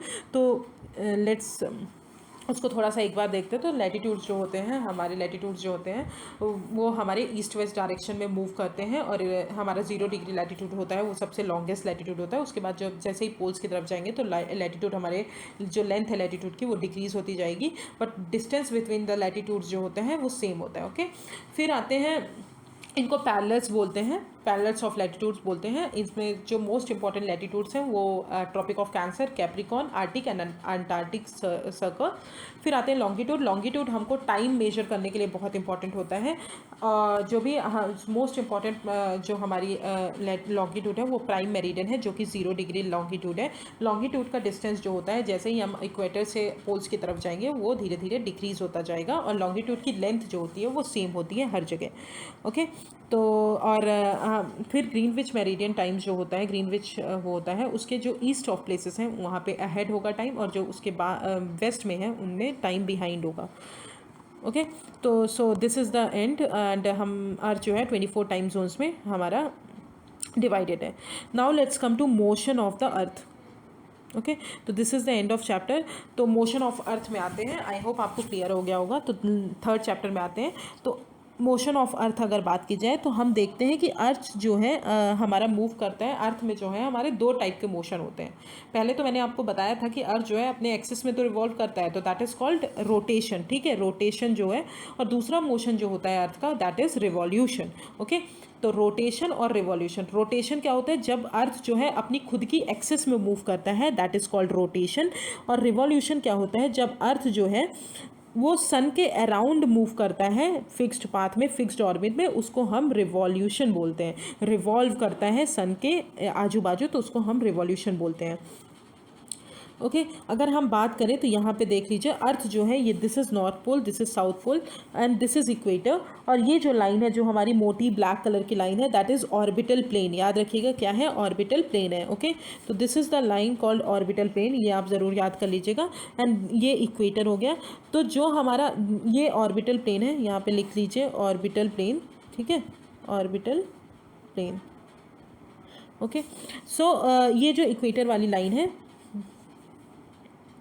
Wait a second, तो जो भी ये इक्वेटर वाली लाइन यहाँ पे, तो ये जो है नॉर्थ पोल और साउथ पोल एक्सिस, मतलब अर्थ जो है अपनी खुद की टिल्टेड है। तो ऑर्बिटल प्लेन के साथ जो अर्थ की एक्सिस है, अर्थ का जो एक्सिस है वो कितना बनाता है, 66.5 डिग्री, 66.5 डिग्री बनाता है ऑर्बिटल प्लेन के साथ। और 23.5 डिग्री जो है सर्कल ऑफ एलिमिनेशन के साथ। और ये tropic of cancer, tropic of capricorn आपको पता ही होगा, ठीक है। तो यहाँ पे देखिए मैंने लिखा है कि एक्सिस जो है, अर्थ की एक्सिस जो है वो एंगल बनाती है 66.5 degree with its orbital plane. Orbital plane के साथ 66.5 डिग्री का एंगल बनाती है। याद रखिएगा, अगर क्वेश्चन आता है कि ऑर्बिटल प्लेन के साथ कितना एंगल बनाती है, तो 66.5 डिग्री का बनाती है। और 23.5 जो है वो सर्कल ऑफ एलिमिनेशन के साथ बनाती है। फिर आते हैं, अर्थ जो है वो लाइट रिसीव करता है हमारे सन से, ये तो आपको पता होगा। But only half of the earth get light, half of the earth जो है वो सिर्फ लाइट रिसीव करती है। क्यों? क्योंकि अर्थ जो है स्फेरिकल शेप का है, अर्थ जो है मुड़ा हुआ है, एक्सिस में टिल्टेड है, तो अर्थ जो है सिर्फ half of the light receive करता है क्योंकि स्फेरिकल शेप है। जो भी पोर्शन सन की तरफ फेस करता है वो एक्सपीरियंस वहाँ पे डे होगा, क्योंकि वहाँ पे लाइट पड़ेगी तो वहाँ पे ब्राइट होगा चीज़ें। और जो भी सन के अपोजिट डायरेक्शन में होगा, जो भी सन की तरफ फेसिंग नहीं होगी अर्थ के जिस पार्ट की, वहाँ पे हमेशा रात होगी। ओके, तो दिस इज़ नाइट। फिर आते हैं सर्कल ऑफ एलिमिनेशन की अगर बात करें, तो डे और नाइट जो होता है ग्लोब पे वो डिवाइडेड होता है, उसको हम बोलते हैं सर्कल ऑफ एलिमिनेशन। एक्सिस जो होती है अर्थ की वो ऑर्बिटल प्लेन के साथ 66.5 डिग्री का बनाती है एंगल। अब हमने देखा कि अर्थ जो है एक रिवॉल्यूशन एक रोटेशन कंप्लीट करने में उसको 24 आवर्स लगते हैं अराउंड इट एक्सिस, ठीक है। जो भी एक्सिस में अर्थ जो रिवॉल्व कर रही है उसको 24 घंटे लगते हैं एक रोटेशन कंप्लीट करने में। और उस पीरियड ऑफ रोटेशन को अर्थ डे बोला जाता है। क्या बोला जाता है? अर्थ डे बोला जाता है। तो दिस इज़ कॉल्ड रोटेशन। अब अगर अर्थ रोटेट ही ना करे तो क्या होगा? तो अभी मैंने बताया कि अर्थ अगर रोटेट ही नहीं करेगा तो एक ही टाइम पे, मतलब अगर एक फेस है वहाँ पे हमेशा दिन ही रहेगा और दूसरे फेस में हमेशा नाइट रहेगा, ठीक है। तो ये जो है ये बहुत बड़ा ड्रॉबैक है अगर अर्थ रोटेट ना करे। अब आते हैं रिवॉल्यूशन। रिवॉल्यूशन की अगर बात करें तो अर्थ जो है इट टेक्स कितना टाइम लेता है? 365 1/4 डेज लेता है सन के अराउंड रिवॉल्व करने में, ठीक है। कितना डेज लेता है? 365 1/4 डेज लेते हैं। अगर हम कंसीडर किया जाए, नोट यहाँ पे मैंने लिखा है कि 365 डेज जो है हम कन्वीनियंस के लिए लेते हैं, और फोर्थ जो है 1/4 इग्नोर कर देते हैं हम। 6 आवर्स को हम इग्नोर कर देते हैं, और ये 6 आवर्स हर टाइम हम ऐड करते जाते हैं, और इसीलिए हमारी फरवरी जो है 29 डेज़ की होती है, हर 4 साल में एक बार। उसी को हम लीप ईयर बोलते हैं, जहाँ पे 366 डेज हो जाते हैं। ओके, तो फोर्थ जो है हम सेव करते जाते हैं 6 आवर्स। अब इट इज़ क्लियर दैट का अर्थ जो है वो सन के अराउंड इलिप्टिकल ऑर्बिट में घूमता है। किस ऑर्बिट में घूमता है? इलिप्टिकल ऑर्बिट में घूमता है। अब देखिए यहाँ पे ये डायग्राम है, जैसे सन बना है, ठीक है, सन, ठीक है। ये नॉर्थ पोल सन जो है अपनी एक्सिस में टिल्टेड है, तो आप यहाँ पे देख सकते हैं। तो सन जो है देखिए, तो जब भी यहाँ पे अगर हम बात करें तो विंटर सोलिस्टिस, सबसे पहले समर सोलिस्टिस से बात करते हैं। तो यहाँ पे मैंने लिखा हुआ है, तो ये एक बार डायग्राम जरूर देखिए। समर सोलिस्टिस कब होता है, कौन से डे में? 21 जून को होता है। वो जनरली बात करें 21 जून को होता है। नॉर्दर्न हेमिस्फीयर जो है वो टिल्टेड सन की तरफ टिल्ट रहता है, ठीक है। रेज जो है डायरेक्टली ट्रॉपिक ऑफ कैंसर पे पड़ती हैं, जो कि मैंने ऊपर बताया आपको। और एरियाज़ जो हैं पोल्स के वो बहुत कम हीट रिसीव करते हैं, क्योंकि उनकी सन की जो रेज हैं वो स्लैंट हो जाती हैं। एरियाज़ जो हैं बियॉन्ड सर्कल जो हैं वो हमेशा डे लाइट एक्सपीरियंस करती हैं 6 मंथ का। क्यों? क्योंकि अर्थ जो है हमारा कहाँ पे है, नॉर्दर्न हेमिस्फेयर में, इसलिए वहाँ पे डे लाइट होगी। और सदर्न हेमिस्फेयर में हमेशा अंटार्कटिक सर्कल में क्या हो जाएगा, हमारा पूरी तरह नाइट हो जाएगी 6 मंथ की, और यहाँ पे क्या हो जाएगा, डे हो जाएगा। आर्टिक बियॉन्ड जो आर्टिक एरियाज़ हैं वहाँ पे 6 मंथ की हमारी डे लाइट होगी। फिर आते हैं विंटर सोलिस्टिस, ऑब्वियसली 22 दिसंबर को होता है। ट्रॉपिक ऑफ कैप्रिकॉर्न जो है वो डायरेक्ट लाइट रिसीव करते हैं सन की, तो हमारे जो नॉर्दर्न हेमिस्फेयर में विंटर शुरू हो जाते हैं और सदर्न हेमिस्फेयर में समर होते हैं, और इसलिए लॉन्गर डेज और शॉर्टर नाइट्स होते हैं, नॉर्दर्न हेमिस्फेयर में विंटर होते हैं। फिर आते हैं इक्विनॉक्स, 21 मार्च और 23 सितंबर, मैंने बता दिया। डायरेक्ट रेज जो है इक्वेटर पे पड़ती हैं, और इस पोजीशन पे नीदर ऑफ द पोल्स जो है सन की तरफ टिल्ट नहीं होते, तो दोनों में इक्वल लाइट होती है। Whole earth experience equal day and equal night. तो याद रखिएगा, इक्विनॉक्स एक ऐसी पोजीशन है जहाँ पे इक्वल नाइट और इक्वल डे होते हैं। तो ठीक है, तो आपने पढ़ा होगा जब भी हमारी ठंडी आती है तो हम देखते हैं कि हमारी जो दिन है वो छोटा पड़ जाता है लोगों के लिए, तो वो वही है, length of the day and night जो है चेंज होते हैं। ओके, तो this is revolution. Now let's come to कुछ इंपॉर्टेंट, जो बहुत इंपॉर्टेंट फैक्ट है, जो हर बार यूपीएससी में क्वेश्चन पूछा गया है, इसलिए ये आप तो पढ़ लीजिए। डे और नाइट हमेशा चेंज होते हैं रोटेशन ऑफ द अर्थ के कारण। अर्थ जो है अपनी एक्सिस पे रोटेट करती है, इसके कारण जो है डे और नाइट चेंज होता है। और सीजन किसकी वजह से चेंज होता है, अर्थ के रिवॉल्यूशन के कारण जो है हमारा सीजन चेंज होता है।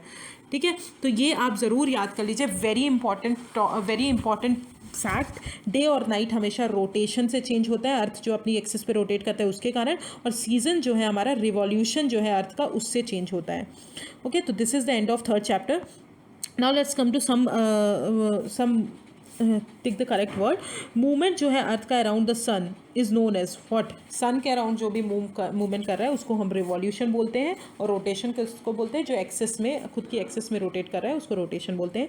डायरेक्ट सनरेज जो है फॉल होंगी इक्वेटर पे कब, 21 मार्च को, क्योंकि 21 जून को तो हमारी ट्रॉपिक ऑफ कैंसर पे रहती है और 22 दिसंबर को हमारी ट्रॉपिक ऑफ कैप्रिकॉर्न पे रहती है। क्रिसमस जो है समर में सेलिब्रेट किया जाता है, कहाँ पे, ऑस्ट्रेलिया में समर में, क्योंकि क्रिसमस जो है हमारा दिसंबर में आता है, तो हमारा जो ट्रॉपिक ऑफ कैप्रिकॉर्न पे ही हमारा सन होता है, और वहाँ पे उस एरियाज़ में समर होता है, इसलिए ऑस्ट्रेलिया वहीं पर लोकेटेड है, तो वहाँ पे जो है हमारा ऑस्ट्रेलिया में क्रिसमस सेलिब्रेट किया जाता है। और हमारे यहाँ विंटर होता है, इसलिए हमारे यहाँ विंटर में सेलिब्रेट किया जाता है।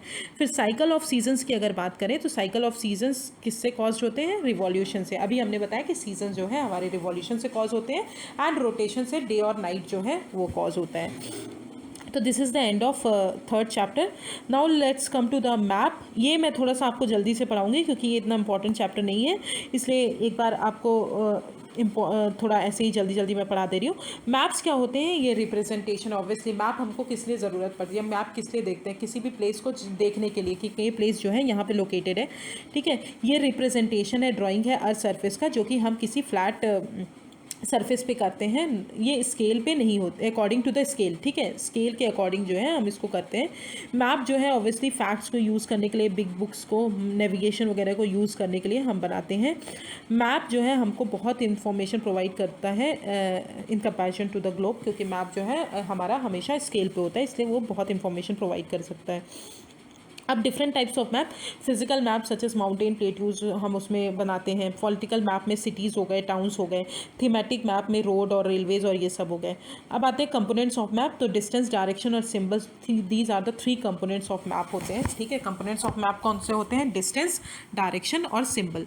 अगर डिस्टेंस की बात करें तो डिस्टेंस जो है जैसे ही मैप को हम ड्रॉ करते हैं, वो एंटायर वर्ड को एक, और किसी भी पार्ट ऑफ द वर्ड को, जो भी किसी भी छोटा सा पार्ट को, वो पेपर में हम रिड्यूस कर देते हैं, तो उनका डिस्टेंस जो है हम रिड्यूस कर देते हैं, मतलब रिड्यूस्ड स्केल्स में जो हम दिखाते हैं, that is called distance. Scale क्या होता है, रेशियो होता है, जो भी एक्चुअल डिस्टेंस है ग्राउंड पे, जो भी हमने डिस्टेंस शो किया है मैप पे, उन दोनों के बीच का रेशियो होता है। अब आते हैं स्केल्स जो हैं 2 टाइप के होते हैं, स्मॉल स्केल मैप होते हैं और लार्ज स्केल मैप होते हैं। अब स्मॉल स्केल मैप की बात करें तो जब भी लार्ज एरिया लाइक कॉन्टिनेंट्स और कंट्रीज़ जो हैं हम पेपर पे शो करते हैं तो हम हमेशा स्मॉल स्केल मैप यूज़ करते हैं, क्योंकि वो बहुत लार्ज एरिया हम इतना बड़ा मैप नहीं यूज़ कर सकते हैं, तो इसलिए स्मॉल स्केल पे हम उसको शो करते हैं। जैसे कि 5 सेंटीमीटर को हम मैप में क्या शो करेंगे, 500 किलोमीटर। ओके, फिर लार्ज स्केल मैप की बात करें तो जब smaller area like village towns और इन सबको हम लार्ज स्केल में मतलब स्मॉल एरिया को हम यूज़ करते हैं पेपर पे, तब हम लार्ज स्केल यूज़ करते हैं। फॉर एग्जांपल 5 सेंटीमीटर को 500 मीटर यूज़ करेंगे। ओके, तो इसलिए लार्ज स्केल मैप यूज़ करते हैं। अब ये भी बहुत इंपॉर्टेंट है, लार्ज स्केल मैप जो है वो ज़्यादा इन्फॉर्मेशन प्रोवाइड करते हैं as comparison to small scale map, क्योंकि वो रीजनल मतलब एक एक प्लेसेस का प्रॉपर बताते हैं। फिर आते हैं second component which is direction. तो direction is very important, north south east west direction, जिसको कॉर्डियल पॉइंट्स भी बोलते हैं। जब हम एरो मार्क करते हैं तो हमको ये डायरेक्शंस पता करते हैं। ऑल्सो ये हम डायरेक्शन जो है कंपास से भी पता कर सकते हैं। इंस्ट्रूमेंट जो डायरेक्शन को फाइंड करने के लिए यूज़ किया जाता है, आपने देखा होगा मोबाइल फ़ोन्स में भी होता है, बहुत सारी वॉचेस में भी होता है। फिर आते हैं सिंबल्स। सिंबल्स जो हैं हम डिफरेंट चीज़ों के लिए यूज़ करते हैं। For example building, roads, bridges, tanks, इन सब के लिए कुछ सिंबल्स यूज़ करते हैं, जैसे कि कुछ कन्वेंशनल सिंबल्स हैं जो यूज़ ही होते हैं, तो ये हो गए। फिर स्केच जो है हमेशा याद रखिएगा, स्केच जो है स्केल पे नहीं होता है, ठीक है। हमारा जो मैप है वो स्केल पे होता है, पर स्केच स्केल पे नहीं होता है, ये जनरली ऑब्जर्वेशन पे बेस्ड होता है। प्लान जो है वो स्मॉल एरिया और लार्ज स्केल में अगर हमको ड्रॉ करना है स्मॉल एरिया को, तो उसके लिए हम प्लान यूज़ करते हैं। ये लॉट ऑफ इन्फॉर्मेशन प्रोवाइड करते हैं। तो this is the end of chapter, not so important chapter, you no need not to read thoroughly and all. ये मैंने आपको बस ऐसे ही ऊपर ऊपर एक समरी टाइप का पढ़ा दिया है। Okay, so now let's come to the what are the tick the correct answer. Map showing distribution of forest, obviously forest एक थीम है, तो that is called thematic map use करेंगे। ब्लू कलर जो है हमारा क्या शो करता है, वाटर बॉडीज़ को शो करता है। कंपास जो है वो डायरेक्शन को फाइंड करने के लिए यूज़ किया जाता है। स्केल जो है नेसेसरी किसके लिए है, मैप के लिए, स्केच के लिए नहीं नेसेसरी, क्योंकि हमारे ऑब्जर्वेशन पे बेस्ड होता है। तो this is the end of 4th chapter. Now let's come to major domains of the earth. Very important chapter and very important and always asked in the UPSC question paper. Okay, so now let's come to major domains of the earth. तो अगर हम बात करें तो हमारा surface जो है earth का, वो हमेशा हमने देखा है कि रग्ड है, मतलब ज़्यादा सरफेस जो है बहुत कॉम्प्लेक्स है, ठीक है। ह्यूमन जो रहते हैं वो अर्थ पे लाइफ सस्टेन इसीलिए कर पाते हैं क्योंकि हमारा जो है अर्थ जो है वो मिक्सचर है लैंड का, वाटर का, एयर का, इसलिए हम जो है ह्यूमंस जो है लाइफ सस्टेन कर पाते हैं अर्थ पे। तो सरफेस ऑफ अर्थ जो है वो बहुत कॉम्प्लेक्स जोन है, इन विच 3 कंपोनेंट्स जो है एनवायरनमेंट के वो मिलते हैं एक साथ। पहला है लिथोस्फेयर, दूसरा है एटमॉस्फेयर, तीसरा है हाइड्रोस्फेयर। लिथोस्फेयर क्या है, सॉलिड पोर्शन जो है अर्थ का, उसको हम लिथोस्फेयर बोलते हैं। एटमॉस्फेयर किसे बोलते हैं, गैसियस लेयर्स जो हैं हमारे अर्थ को सराउंड करती हैं, that is called atmosphere. And hydrosphere किसे बोलते हैं, जो वाटर जो है बिग एरिया को कवर करता है अर्थ के सरफेस को, उसको हम हाइड्रोस्फेयर बोलते हैं। अब आते हैं लिथोस्फेयर होता क्या है। तो लिथोस्फेयर कुछ इंपॉर्टेंट पॉइंट्स हैं जो मैंने नोट डाउन कर दिए हैं, वो मैं आपको बता दे रही हूँ। सॉलिड पोर्शन जो होता है अर्थ का, दैट इज़ कॉल्ड लिथोस्फेयर। अब आपको पता होगा लिथोस्फेयर, मैंने ये आपको जब मैंने आई थिंक PMFIS के नोट्स शुरू किए थे उसमें मैंने पढ़ाया है। तो सॉलिड पोर्शन जो होता है अर्थ का, उसको हम लिथोस्फेयर बोलते हैं। और ये यहाँ ये जो है क्या क्या चीज़ें इंक्लूड करते हैं, जो रॉक्स होते हैं अर्थ के क्रस्ट के, सॉइल का जो लेयर होती है उसमें जो न्यूट्रॉन्स होते हैं, ये सब कंप्राइज करता है लिथोस्फेयर। 2 मेन डिवीजन है अर्थ सरफेस का, पहला है लार्ज लैंड मासेस जिसको हम कॉन्टिनेंट्स बोलते हैं, और ह्यूज वाटर बॉडीज़ जिनको हम ओशियन बेसिस बोलते हैं। और हर एलिवेशन जो होता है लैंड मास का, वो हमेशा हम मीन सी लेवल से देखते हैं, जो कि zero as a value zero ली जाती है। तो अगर हम बात करें तो हाईएस्ट माउंटेन पीक जो है वो माउंट एवरेस्ट है from the sea level, above the sea level की अगर बात करें तो 8848 मीटर है। ग्रेटेस्ट डेप्थ में अगर बात करें तो मरियाना ट्रेंच लोकेटेड है पैसिफिक ओशन में। याद रखिएगा ग्रेटेस्ट डेप्थ कहाँ पे है, मरियाना ट्रेंच, पैसिफिक ओशन। और हाईएस्ट माउंटेन पीक कौन सी है, माउंट एवरेस्ट। तो दिस इज़ द लिथोस्फेयर। अब आते हैं कॉन्टिनेंट्स। कॉन्टिनेंट्स की अगर बात करें तो 7 मेजर कॉन्टिनेंट्स हैं जो कि वाटर बॉडीज से सेपरेटेड हैं। ओके, तो 7 मेजर कॉन्टिनेंट्स जो वाटर बॉडीज से सेपरेटेड हैं, देखते हैं कौन कौन से हैं। पहला है एशिया, दूसरा है यूरोप, तीसरा है Africa, then northern America, southern America and Australia and Antarctica. तो एशिया की अगर बात करें तो ये जो है हमारा लार्जेस्ट कॉन्टिनेंट है। याद रखिएगा सबसे लार्जेस्ट कॉन्टिनेंट कौन सा है, एशिया है। 1/3 of the total land area जो है हमारा एशिया कवर करता है। ये हमारे ईस्टर्न हेमिस्फेयर में लाई करता है। ट्रॉपिक ऑफ कैंसर जो है यहाँ से पास होती है और ये यूरोप से जो है सेपरेट है by the Ural mountain. Ural mountain से सेपरेटेड है। दिस इज़ द आप यहाँ पे देख सकते हैं, ठीक है। तो this is all Asia, okay. Wait a second. तो ये एशिया हो गया पूरा, ठीक है। तो एशिया जो है हमारा, ये दिस इज़ द एशिया, बहुत यूरल माउंटेन से सेपरेटेड है। आपको मैं दिखा दे रही हूँ यहाँ पे, wait a minute. This is Asia, this is Ural mountain, यहाँ से सेपरेटेड है। यूरल माउंटेन से एशिया सेपरेटेड है, ओके। तो एशिया जो है हमारा लार्जेस्ट है। ट्रॉपिक ऑफ कैंसर यहाँ पे ये देखिए, ट्रॉपिक ऑफ कैंसर पास हो रही है। This is tropic of cancer, it pass through Asia, ठीक है। इंडिया के बीच से पास हो रही है, तो this is Asia. Now let's come to Europe. ये क्या है, स्मॉलर है एशिया से, west lies to the west of Asia. Asia के वेस्ट में लाइज होता है। अभी मैंने बताया यूरल माउंटेन जो है यूरोप और एशिया को अलग करता है। आर्टिक सर्कल यहाँ से पास होती है और ये तीनों साइड से वाटर बॉडीज से सराउंडेड है। फिर अफ्रीका की अगर बात करें तो ये सेकेंड लार्जेस्ट कॉन्टिनेंट है एशिया के बाद। इक्वेटर जो है एग्जैक्टली यहाँ से इसके मिडिल से जाती है और यही जो एक ऐसा कॉन्टिनेंट है जहाँ से तीनों tropic of cancer, capricorn and equator जो है पास होते हैं। ओनली कॉन्टिनेंट जहाँ पे ये तीनों जो हमारी लैटिट्यूड्स हैं वो पास होती हैं। सहारा डेजर्ट जो है वो वर्ल्ड का लार्जेस्ट हॉट डेजर्ट है। ये सिचुएटेड कहाँ पे है, अफ्रीका में। और वर्ल्ड लॉन्गेस्ट रिवर जो है, जिसको हम रिवर नाइल बोलते हैं, वो भी यहीं पर अफ्रीका में सिचुएटेड है। फिर आते हैं नॉर्थ अमेरिका। ये थर्ड लार्जेस्ट कॉन्टिनेंट है। नॉर्थ अमेरिका जो है थर्ड लार्जेस्ट कॉन्टिनेंट है। ये सदर्न अमेरिका से लिंक्ड है, एक नैरो स्ट्रिप से जुड़ा हुआ है जिसको हम बोलते हैं इस्थमस ऑफ पनामा, उससे ये जुड़ा हुआ है। और ये कम्प्लीटली नॉर्दर्न हेमिस्फेयर और वेस्टर्न हेमिस्फेयर में लाई करता है। फिर आते हैं southern hemisphere. Obviously north America के नीचे है सदर्न हेमिस्फेयर। एंडीज़ जो है वर्ल्ड की लार्जेस्ट माउंटेन रेंज है जो कि साउथ अमेरिका में है। और वर्ल्ड की लार्जेस्ट रिवर जो है अमेजॉन रिवर, ये यहाँ पे है साउथ अमेरिका में। ऑस्ट्रेलिया स्मॉलेस्ट कॉन्टिनेंट है, एंटायरली सदर्न हेमिस्फेयर में लाई करता है और आइलैंड्स कॉन्टिनेंट बोलते हैं इसको। फिर आते हैं अंटार्कटिका। ये सदर्न हेमिस्फेयर में ह्यूज कॉन्टिनेंट है, ठीक है। साउथ पोल जो है इसके सेंटर पे है, परमानेंटली आइस से कवर्ड होता है।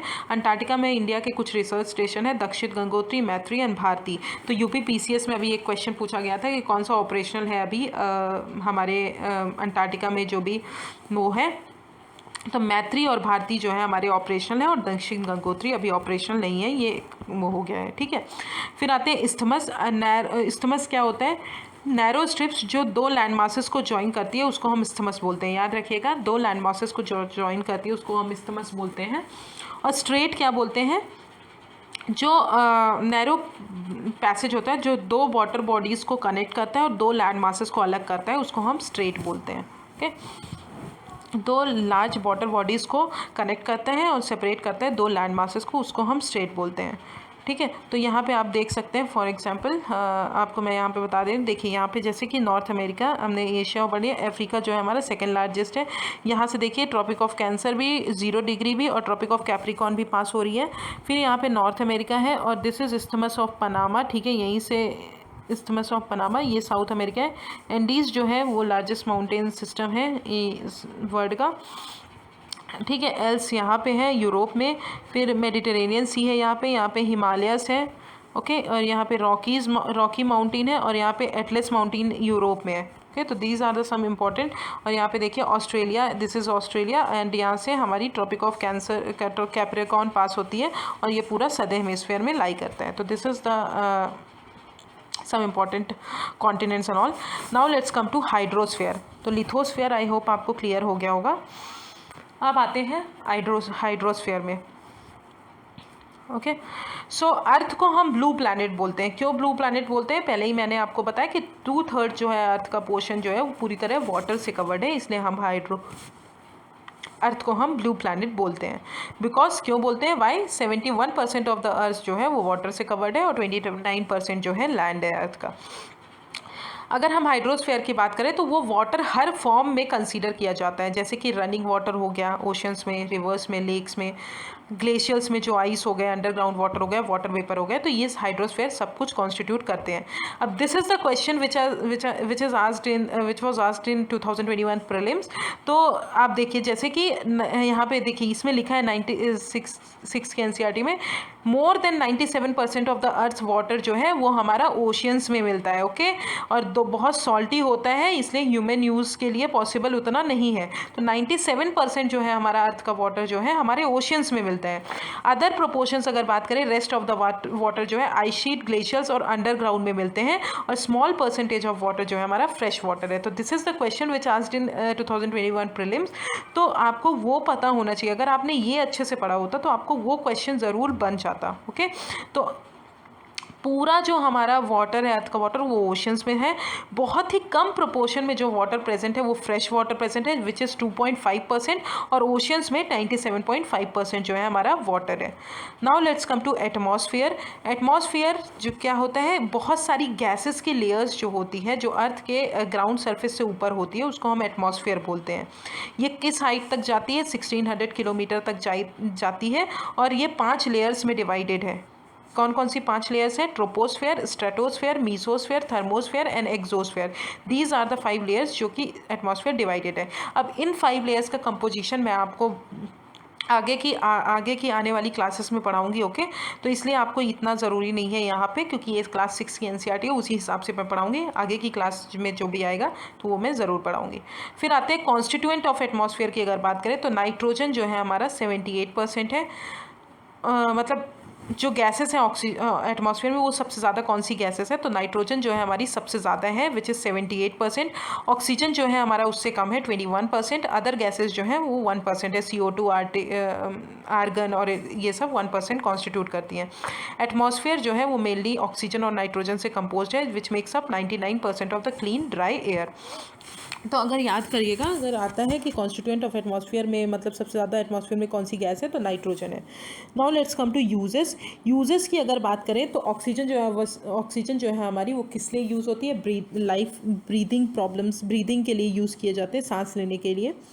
नाइट्रोजन जो है हमारे जो भी लिविंग ऑर्गेनिज्म है उनकी ग्रोथ के लिए यूज़ किया जाता है। और कार्बन डाइऑक्साइड जो है वो बहुत ही कम फॉर्म में प्रेजेंट होते हैं। मैंने अभी देखा, हम लोगों ने 1% प्रेजेंट होते हैं, बहुत ही माइन्यूट अमाउंट में प्रेजेंट होते हैं, और ये हीट को एब्जॉर्व करते हैं जो भी अर्थ जो है रेडिएट करती है, और प्लैनेट को है हमारे वार्म रखते हैं, और ये प्लांट की ग्रोथ के लिए बहुत इंपॉर्टेंट होते हैं। तो this is the uses and all. Now let's come to density. अब डेंसिटी की अगर बात करें तो इन सब के क्वेश्चंस के आंसर्स जो है ना आगे वाली क्लास में आपको ज़रूर मिलेंगे कि क्यों, कैसे डेंसिटी डिक्रीज़ होती है और ऑल। तो ये आपको आगे आगे जैसे ही आप बढ़ते जाएंगे तो उन क्लासेस में आपको और अच्छे से समझ में आएगा। अभी मैं आपको यहाँ पे नहीं बता रही हूँ बिकॉज ये क्यूरियोसिटी आपके मन में रहनी चाहिए कि कैसे इंक्रीज़ हुई, कैसे डिक्रीज़ हुई, और ये आप मुझे बताइए, क्योंकि आगे वाली क्लासेस में जब मैं आपको पढ़ाऊँगी तो आपको बहुत अच्छे से चीज़ें समझ में आएंगी। इसलिए मैं यहाँ पर इतने तक ही सीमित रख रही हूँ जितना एनसीईआरटी में दिया हुआ है। कुछ एक्स्ट्रा चीज़ें मैं आपको बता रही हूँ, बट मैं जैसे जैसे क्लास बढ़ती जाएगी वैसे वैसे बताऊंगी। तो डेंसिटी जो है एटमॉस्फेयर की वो हाइट के अकॉर्डिंग चेंज होती रहती है। जैसे ही हम अर्थ के सरफेस से एटमॉस्फेयर के तरफ जाएंगे तो हमारी जो डेंसिटी है वो चेंज होगी। डेंसिटी जो है हमारी सबसे ज़्यादा होती है सी लेवल पे, और जैसे ही हम एटमॉस्फेयर के ऊपर लेवल पे पहुंचते जाएंगे वैसे ही हमारी डेंसिटी जो है डिक्रीज़ होती जाएगी। तो आप याद रखिए, डेंसिटी जो है अर्थ के सरफेस से एटमॉस्फेयर की तरफ जाने में डिक्रीज़ होती है। ठीक है, क्या होती है? डिक्रीज़ होती है। एग्जाम्पल अगर बात करें तो जैसे ही क्लाइंबर्स, जो भी माउंटेन क्लाइंबर्स होते हैं, जब भी वो चढ़ते हैं माउंटेन पे तो धीरे धीरे उनका ऑक्सीजन लेवल कम होता जाता है बिकॉज वहाँ पे डेंसिटी जो है डिक्रीज़ होती जाती है एयर की। फिर आते हैं टेम्परेचर भी क्या होता है हमारा? डिक्रीज़ होता है जैसे ही हम ऊपर जाएंगे। ठीक है, ये भी मैंने आपको इसलिए मैं नहीं बता रही हूँ because it is very important topic and इसमें बहुत मज़ा आने वाला है आपको पढ़ के। क्योंकि जब भी हम नीचे होते हैं तो हमने बताया था कि सन जो है अर्थ की, मतलब सन तो ऊपर होता है। आपका क्वेश्चन अराइज होता है कि सन ऊपर होता है तो मैं क्यों एटमॉस्फेयर ज़्यादा गर्म क्यों नहीं होता? हमारा सबसे नीचे वाला पार्ट क्यों गर्म ज़्यादा होता है? मतलब अर्थ सरफेस के नियर वाला जो ग्राउंड सरफेस का जो पार्ट है वो ज़्यादा गर्म क्यों होता है? तो जैसे ही अर्थ जो है हमारी जो हमारा एटमॉस्फेयर है वो ट्रांसपेरेंट होता है, जो हमारी वेव्स आती हैं मतलब सन से जो भी रेज आती हैं, बट ओपेक होता है हमारे किसके लिए? जो भी अर्थ से रेडिएट बैक होती है, तो अर्थ से जो भी रेज उठती है उससे जो है हमारा एटमॉस्फेयर गर्म होता है, इसलिए नीचे की लेयर्स जो होती हैं वो ज़्यादा अर्थ की गर्म होती है, और टेम्परेचर जैसे ही हम ऊपर जाते जाएंगे तो डिक्रीज़ होता जाएगा। तो टेम्परेचर भी अर्थ के सरफेस से ऊपर जाने पे क्या होगा, डिक्रीज़ होगा, डेंसिटी भी डिक्रीज़ होगी, टेम्परेचर भी डिक्रीज़ होगा। अब एटमॉस्फेयर जो है वो प्रेशर एक्सर्ट करता है अर्थ पे, तो कुछ प्लेसेस पे हाई प्रेशर होता है, कुछ प्लेसेस में हमारा लो प्रेशर होता है। तो एयर जो है हमेशा कहाँ से कहाँ मूव करती है, याद रख लीजिए, हाई प्रेशर से लो प्रेशर की तरफ मूव करती है। एयर कहाँ से कहाँ मूव करती है, हाई प्रेशर से लो प्रेशर की। ये एक यूनिवर्सल डेफिनेशन है, you have to learn it, mug it up. तो हाई प्रेशर से एयर जो है हमारी कहाँ से मूव करती है, हाई प्रेशर से लो प्रेशर वाले एरिया में मूव करती है, और जो मूविंग एयर होती है उसी को हम क्या बोलते हैं, विंड बोलते हैं।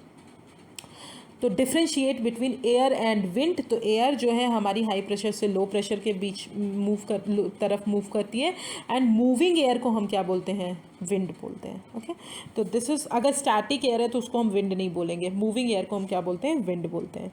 तो this is the atmosphere. Now let's come to biosphere. अब बायोस्फेयर क्या होता है, ये नैरो जोन होता है जहाँ पे लिथोस्फेयर, एटमॉस्फेयर एंड हाइड्रोस्फेयर का कॉन्टैक्ट होता है। तो यहाँ पे देखिए, दिस इज़ द बायोस्फेयर। ठीक है, तो एयर वाटर लैंड का जो कांटेक्ट होता है उसको हम बायोस्फीयर बोलते हैं। ऑर्गेनिजम्स जो होते हैं बायोस्फीयर के, वो ब्रॉडली प्लांट किंगडम और एनिमल किंगडम में डिवाइड होते हैं। सो सारे डोमेन्स जो हैं अर्थ के यहाँ पे इंटरैक्ट करते हैं एक दूसरे के साथ और अफेक्ट करते हैं एक दूसरे को। अगर लैंड गंदा होगा तो ऑब्वियसली हमारा वाटर भी कहीं ना कहीं गंदा होगा, क्योंकि वहाँ से रिवर जो है पूरी चीज़ें लाती है और वाटर पे, ओशंस पे डिपॉजिट करती है। तो ऐसे ही कुछ ना कुछ अगर हम एक चीज़ को चेंज करेंगे तो दूसरा चीज़ ज़रूर चेंज हो जाएगा। For example cutting of trees, जो अगर हम फॉरेस्ट को कट करते हैं तो हमारा जो सॉइल है वो ज़्यादा रिमूव हो जाएगा, क्योंकि अटैच्ड नहीं रह जाएगा, रफ हो जाएगा। इंडस्ट्रीज से जो भी एमिशन हो रहे हैं वो CO2 इंक्रीज़ कर रहे हैं एयर पे, जिसके कारण हमारा टेम्परेचर राइज़ हो रहा है और हमारा जो सरफेस है वो वार्म हो रहा है। तो इसलिए हमको बहुत बैलेंस की ज़रूरत है, नीड की ज़रूरत है कि हम बैलेंस कर सकें इन तीनों डोमेन्स के बीच में, लैंड, वाटर और एयर के डोमेन्स के बीच में हम बैलेंस कर सकें। तो this is biosphere. I hope आपको क्लियर हो गया होगा। So now let's come to exercise. तो ये एक्सरसाइज आई थिंक दूसरे की है। तो नाउ सबसे पहले अब यहाँ आते हैं, फिर आते हैं इसमें major landforms of the earth अगर बात करें तो जैसा कि आप जानते हैं कि सरफेस जो है अर्थ का वो सेम नहीं है। कहीं पर पानी है, कहीं पर लैंड है, कहीं पर लैंड जो है कहीं पर उठा हुआ है, कहीं पर नीचे लैंड है, कहीं पर एलिवेशन ज़्यादा है, कहीं पर कम एलिवेशन है, कहीं पर गड्ढा ज़्यादा है। तो ये सब चीज़ें जो है अर्थ के सरफेस पे आपने ऑब्जर्व की होंगी, क्यों, है ना। क्यों नहीं है सेम, बिकॉज अर्थ में बहुत वैरायटी ऑफ लैंडफॉर्म्स होते हैं। कुछ पार्ट अर्थ का रग्ड होता है, फ्लैट होता है, ऐसे ही कुछ कुछ वैरायटी होती है। अब हम ये सोचते हैं कि ये होता कैसे है। तो लैंडफॉर्म्स जो हैं हमेशा दो प्रोसेसेस से बने होते हैं। पहला है इंटरनल प्रोसेस, दूसरा है एक्सटर्नल प्रोसेस, जो कि हमने आपको PMFIS के जो नोट्स बनाए थे उसमें हमने पढ़ाया था। क्या एक्सटर्नल फोर्सेस, इंटरनल फोर्सेस, तो exogenetic forces and endogenetic processes. तो दीज आर द, ये मैंने आपको PMFIS में पढ़ाया था। तो लैंडफॉर्म्स जो है दो प्रोसेस का रिजल्ट है, internal process and external process. Internal process जो अर्थ के इंटीरियर पार्ट में, जो इफेक्ट अर्थ के इंटीरियर पार्ट में होती रहती है, तो जिसके कारण हमारा जो है लैंड मास या तो ऊंचा हो जाता है या तो नीचे चला जाता है, तो उसको हम इंटरनल प्रोसेस बोलते हैं। एक्सटर्नल प्रोसेस क्या बोलते हैं, continuous wearing down and rebuilding of land surface. ठीक है, इरोजन और डिपोजिशन जो होते हैं, दीज आर एक्सटर्नल प्रोसेस, क्योंकि एक्सटर्नल चीज़ों की वजह से हो रहे हैं, जैसे कि हमारी रिवर्स हो गई, हमारे वाटर हो गए, इन सब चीज़ों के कारण जो है हमारी हो रही हैं। फिर आते हैं different types of landforms depending on elevation और स्लोप की अगर बात करें तो सबसे पहले माउंटेन्स होते हैं, फिर प्लेट्यूज एंड प्लेन्स। माउंटेन्स में 3 टाइप के माउंटेन्स होते हैं, block, fold and volcanic mountain. Plateaus होते हैं एंड देन प्लेन्स होते हैं। So let's come to mountains. Mountains आपको देखा होगा, हिमालयाज़ और ये सब आपने बुक्स में भी पढ़ा होगा। माउंटेन क्या होते हैं, नेचुरल एलिवेशन जो होता है किसी भी अर्थ सरफेस का, जहाँ पे ऊपर का जो बेस होता है वो बहुत छोटा सा होता है, मतलब पॉइंट बेस होता है, और ब्रॉड नीचे ऊपर का जो समिट होता है वो बहुत छोटा सा, मतलब पतला सा होता है, और नीचे जो होता है ब्रॉड बेस होता है। तो दिस इज़ माउंटेन, तो दिस इज़ समिट, ठीक है, और this is base, broad base, तो दिस इज़ माउंटेन। ठीक है, दिस इज़ माउंटेन। तो हाइट जो है माउंटेन की वो जनरली सराउंडिंग एरिया से ज़्यादा रहती है। ठीक है, कुछ माउंटेन्स जो होते हैं वो क्लाउड से भी ज़्यादा ऊंचे तक चले जाते हैं।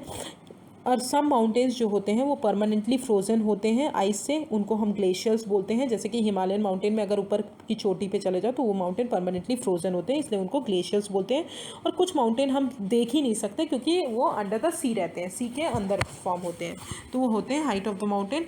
फिर आते हैं रेंज की अगर बात करें तो माउंटेन्स जो हैं वो बहुत ज़्यादा लाइन में अरेंज रहते हैं, उनको हम रेंज बोलते हैं। जैसे कि हिमालयस हो गया, एल्प्स हो गया, एंडीज़ हो गए, these are mountain ranges of Asia and Europe and South America. Now let's come to three types of mountains. ठीक है, थ्री टाइप्स ऑफ माउंटेन्स कैसे कैसे फॉर्म होते हैं। तो सबसे पहला fold, then block and then volcanic mountain.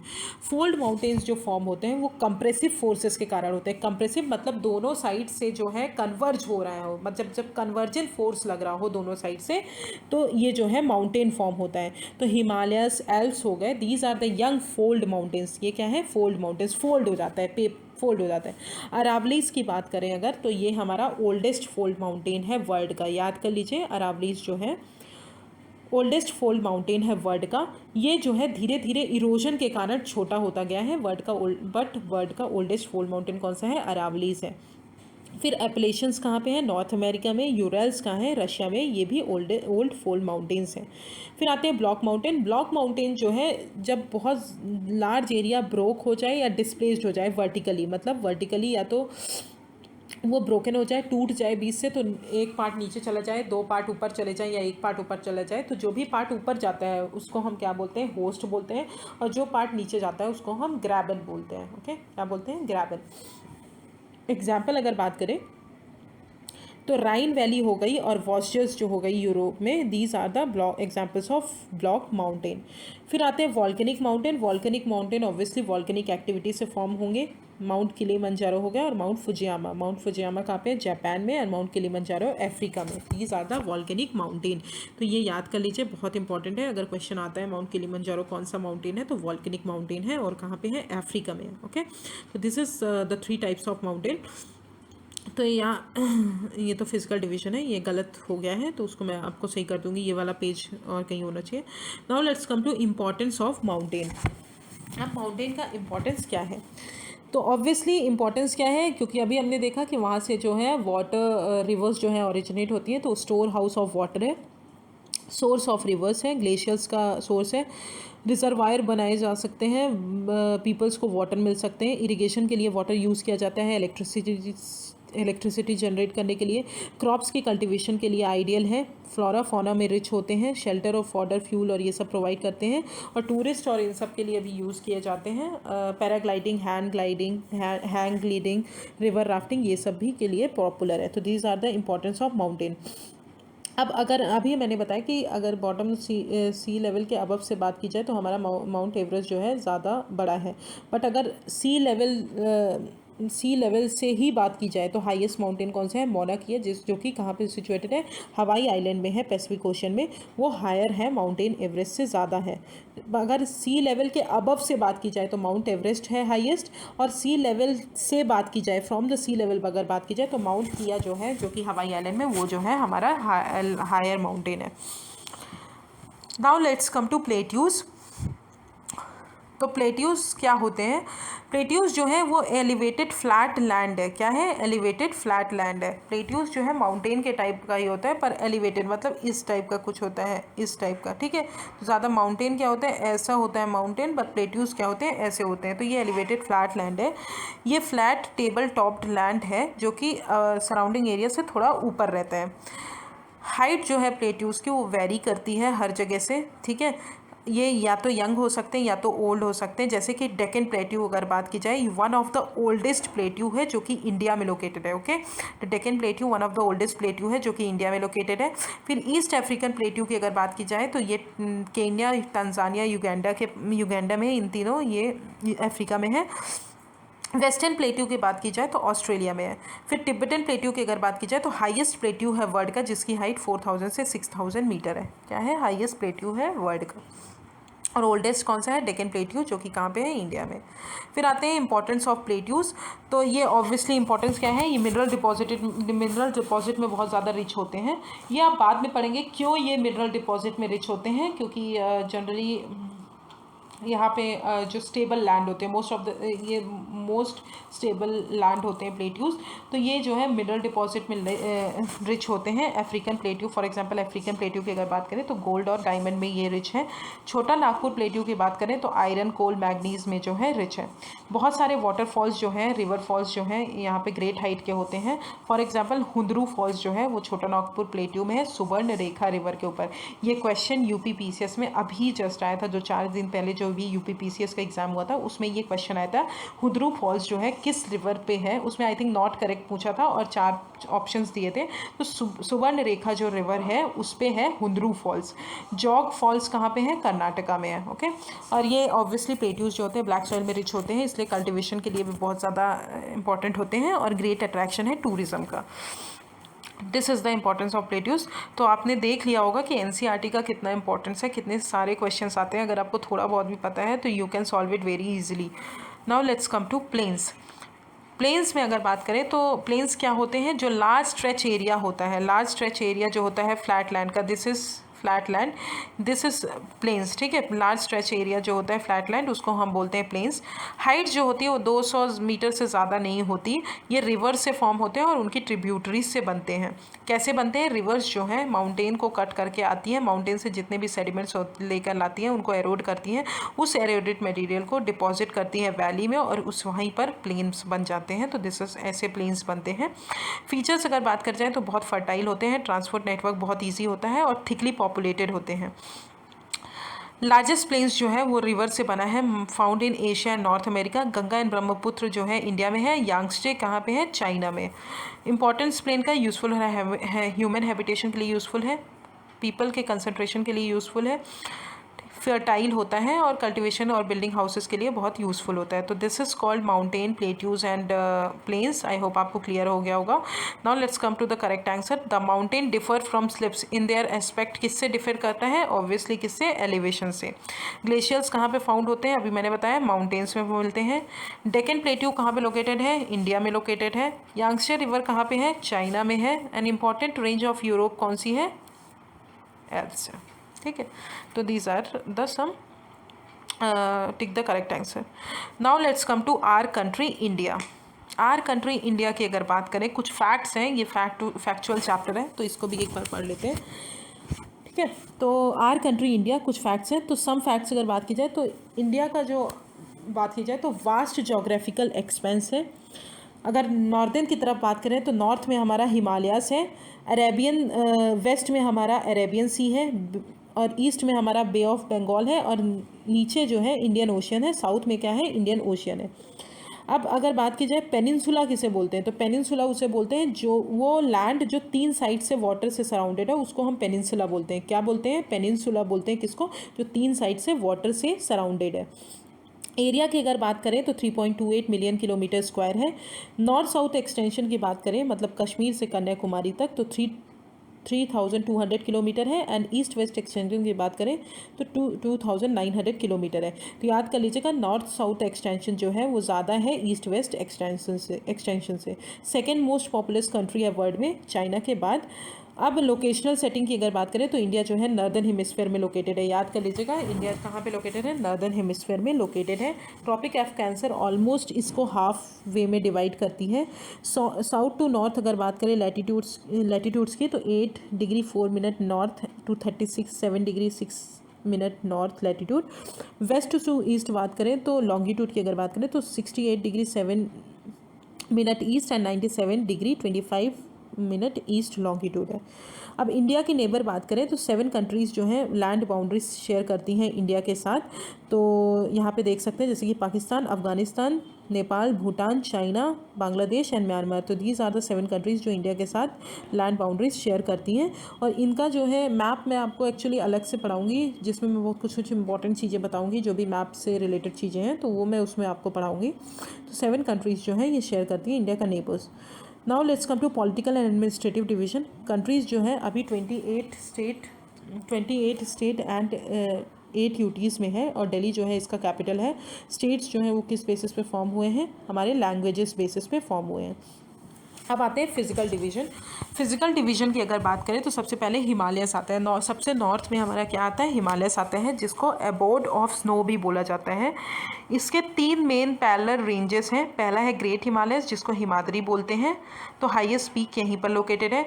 फिर मिडिल हिमालयस, जिसको हिमाचल बोलते हैं, और देन शिवालिक। तो यहाँ पे आप देख सकते हैं, आई थिंक यहाँ पे है, शायद मैं वो वाला टॉपिक कहीं और लिखा है, ठीक है, तो ये आप यहीं से पढ़ लीजिए, ठीक है। तो 3 रेंजेस हैं, ग्रेट हिमालयस है, हिमाद्री हाईएस्ट पीक लोकेटेड है, मिडिल हिमालयस उसके बाद है, एंड देन शिवालिक। उसके जो साउथ में लाई होता है नॉर्दर्न इंडियन प्लेन्स होते हैं साउथ ऑफ हिमालयस। ये फ्लैट एलुवियल डिपॉजिट जो है, जो भी इंदस गंगा ब्रह्मपुत्र जो भी सैंड्स और वो लाती है, एलुवियल डिपॉजिट करती है। फर्टाइल लैंड है कल्टीवेशन के लिए, और बहुत ज़्यादा कंसंट्रेशन पॉपुलेशन की यहीं पाई जाती है। क्यों पाई जाती है? ऑब्वियसली एग्रीकल्चर ईजी होता है, पॉपुलस मतलब रहने के लिए जगह मिल जाती है, फ्लैट लैंड होता है, इसलिए यहाँ पे ज़्यादा पॉपुलेशन मिलती है। फिर आते हैं ग्रेट इंडियन डेजर्ट, जो वेस्टर्न पार्ट है इंडिया का, उसको हम ग्रेट इंडियन डेजर्ट बोलते हैं, जहाँ पे dry hot sandy stretch of land है और बहुत कम वेजिटेशन है। फिर पेनिनसुलर प्लेट्यू बोलते हैं, जो नॉर्दर्न प्लेन्स के साउथ में लाई होते हैं, उनको पेनिनसुलर प्लेट्यू बोलते हैं। ये ट्रायंगुलर शेप का है और बहुत सारे हिल्स और वैलीज़ हैं यहाँ पे।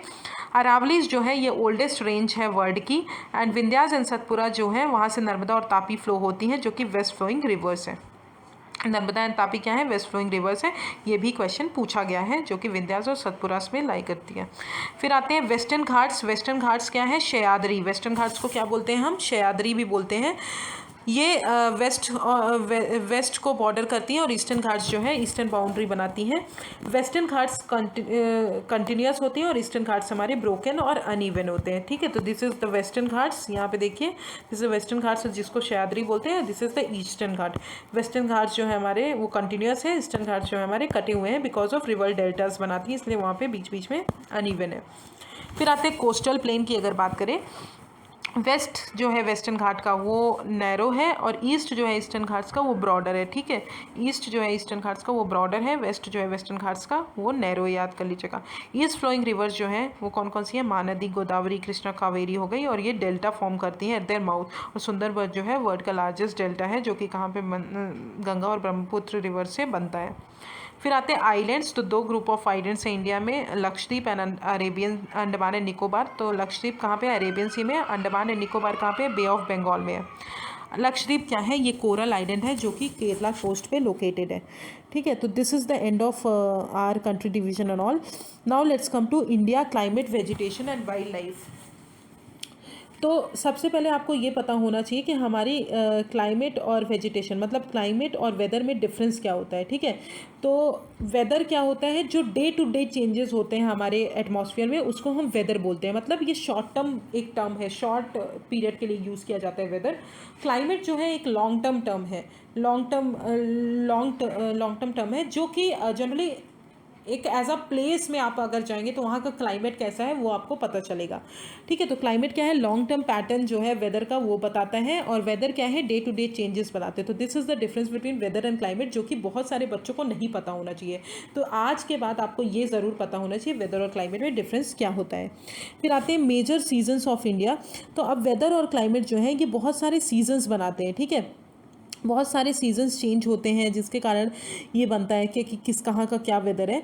तो अगर इंडिया की बात करें तो यहाँ पे 4 मेजर सीजन्स आते हैं। पहला है कोल्ड वेदर सीजन, दूसरा है hot weather season, south west monsoon, retreating monsoon. तो कोल्ड वेदर सीजन जो होता है हमको पता है दिसंबर से फरवरी के बीच में होता है। सन रेज जो है वो डायरेक्टली उस रीजन पे फॉर्म होती है, जिसके कारण टेम्परेचर जो है नॉर्दर्न हेमिस्फीयर में, नॉर्दर्न इंडिया में डिक्रीज हो जाता है।